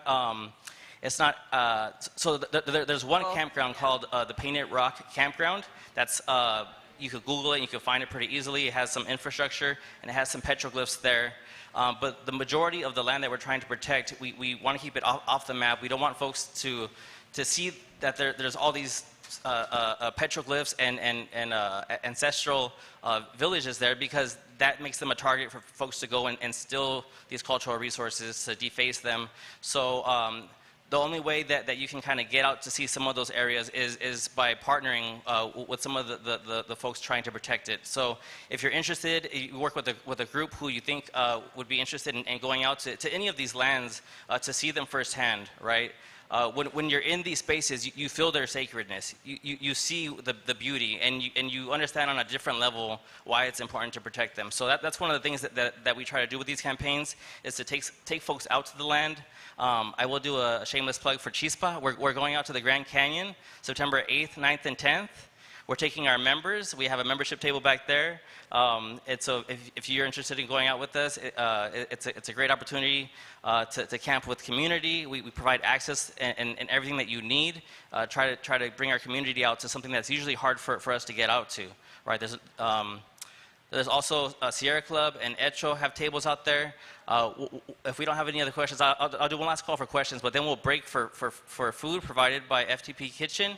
In the back there, was there a question? And Laura, thank you for sharing, but can you all tell us a little bit more about your campaigns? Because I think that is a very big difference, right? The campaign that you both work, because you both work from the community, right? You are not like organizations. You both work from your heart, and you put your body into these campaigns. Can you talk a little bit more about that, so that way we can support you too on the campaigns that you both are working? Can you guys hear me okay? No, like we're streaming though. So yeah. So with the Let Our Ancestors Rest campaign, I titled it that, kind of just to grab attention, because that's what we're saying is like, let our ancestors rest. Like, we don't have to keep digging them up and blowing them out, like blowing them up for all this economic development. And this was something that was kind of like thrown into my path. It wasn't something that I was looking for. It just kind of came about. But I named it Addressing Climate Change Through Cultural Protection. So all of these lands are our homelands, and we have established rights through the United Nations Declaration on Rights of Indigenous People. And in that declaration is a right called free, prior, and informed consent. And what free, prior, and informed consent would do is that any time a government or some sort of like project proposal is put forward, that entity would have to go to the tribes and say, this project is going to affect your culture or your people or any your resources in these ways. And it gives the indigenous people the full authority to say no. And even if they did say, okay, like, sure, you can go forward with this, and the project was going forward, what usually happens when they're doing projects and they're digging things up, you can't see so much below the surface. So like, let's say they discovered, oh, okay, there's another archaeological site here that we found during this process. Well, then the tribe gets to go, okay, well, you can just stop and leave that alone, because that's ours, that belongs to us. We want to learn from it. It's sacred to us, and it needs to be left alone. So that's what my campaign is focusing on, is really trying to get the support of the non-indigenous people to say, look, indigenous peoples, they've been here for so long, and they're their own scientists in their own ways. Like, we've observed the natural environment that we're in for millennia, and so I think when it comes to finding sustainable solutions, that we might have an idea or two that could work and could be put into action. And this hasn't just happened, like, this is already happening in different areas of the world. So like in Northern California, I apologize, I can't remember the name of the tribe, but they're doing river restoration. And so like for us here, like, the Gila River runs right through Phoenix, and the Salt River is like everybody got to see water in it, right? When all that rain came, like the Gila River at its widest was 3 miles wide. And that took care of a lot of people in this valley, and all of these canal systems that we're using and that the city has destroyed and redeveloped, those are all ours, those all belong to us.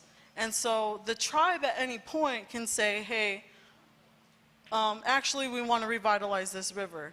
The tribe has the full power to do that. But because we're so ingrained in colonization, our own tribal councils are not aware of that. And there's so many different tribes that we can't, it's not like a general thing. So, well, it's really cool to hear that the San Carlos Apache tribe is stepping forward to fight in this lawsuit. Salt River and Gila River, on the other hand, are not quite on the same page. But that's colonization. So when I'm saying we need support from non-native peoples and organizations, we don't have time to go dig up all these resources. We need support from the people in that way to come and back us up and saying, yes, river revitalization will do this to this land. It'll bring this kind of economic development. So that way, like the question earlier about like, what do you tell a San Carlos person about Oak Flat? They're taking their own home. They want to destroy a part of you. That's what I would say, is like, they want to destroy you, and they're still trying to kill you to this day. And by destroying your ancestral sites, they're doing that. And so the campaign, I have a one-sheeter, I have a bunch of them in my car, I'll hand it out. We have a link tree, but it would be really cool for people to check it out. And there's a couple little cute videos on there. It's so super simple. Indigenous people were simple in our ways of being in our traditional cultures. We're not having all these different things to make things happen. It's you wake up and you do it. You know, it's that simple. So, yeah, I'll have a little pile of the one-sheeters for everybody afterwards. Thank you.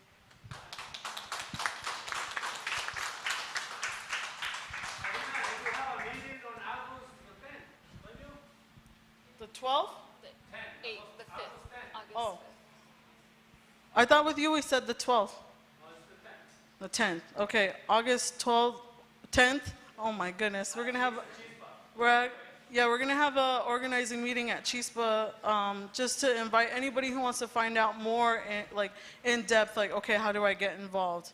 And if you can't through that way, I run a page called Autumn Peeposh Alliance. You can message me there. We're here face to face right now. I have a phone number. So, yeah. Okay, can you hear me? All right. All right, so for myself, as I definitely support Marina, so that's a campaign we gotta check out. But also, land defense has been something I've been doing since 2015. I occupied Oak Flat for 6 months with the Apache Stronghold. And then stepped away mainly because, you know, becoming a mom, and then I also got custody of my brothers and sisters, so a lot of my work, right, like as matriarchs, you know, that's where I started becoming like, what does a matriarch look like, right? So that's why we started the organization Matriarch Ways on Instagram, Facebook, social media, we use that. And that really was to center this idea around power, right? Colonization depends on us being disempowered, and they do that in their forced assimilative attempts, right? Which is colonization. And that's why we frame colonization as the modern day monster. You know, fighting monsters isn't new to indigenous folks. It isn't new to the DNA that's within all of you. We've all fought different worlds. In each of those worlds, there's tactics and strategies that our people had to overcome, had to do in order to continue into the new world, right? And that is what I know as an Ojibwe person. I'm grateful enough to be able to have access to stories, right?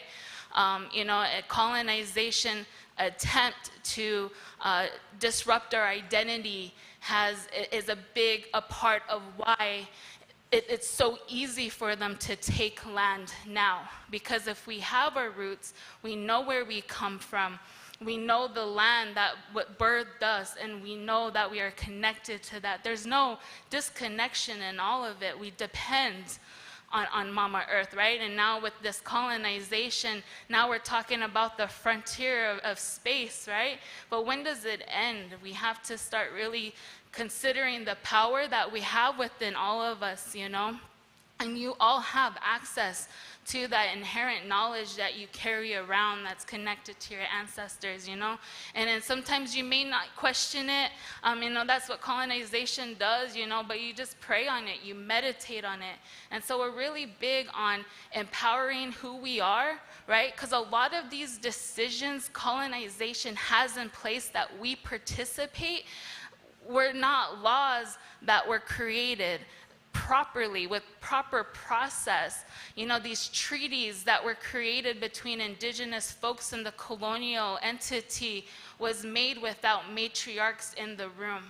These colonizers saw our women, the matriarchs, as a direct threat to what they represent. And it is because of our inherent ability to be able to bring life into this world, right? And then our ability to be able to understand what it is that's going to take care of my kid. Like Marina mentioned, you know, it's dangerous, you know, to mess with our babies, you know, but it's also to educate us and understanding that we hold this power. We got to stop tolerating that violence. And we do that through community. We do that through connection. We do that through what is being created in this room right now. And there's people that are doing this work. You know, I encourage you all to check out FTP, Kitchen and Bacon. They have some zines and some printouts. Follow them. They do land defense work. We talk about how we can recreate the economy. It's dependent on all of you.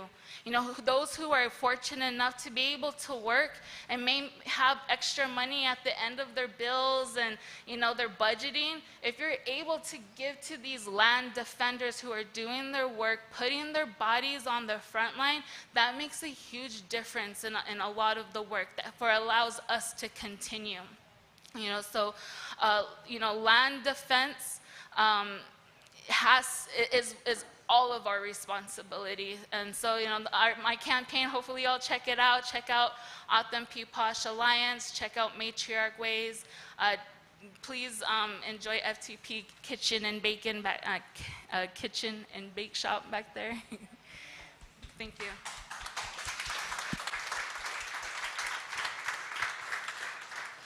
Well, again, we want to thank all of our speakers, Carletta, Henry, Laura, Marina. And I want to thank you all for showing us that this matters to you too, and that you're interested in learning and doing more by giving up a Friday night. We appreciate you for showing up. We appreciate all you at home on YouTube. We have some food. We pass out tickets, so if you signed in, you should have got a ticket.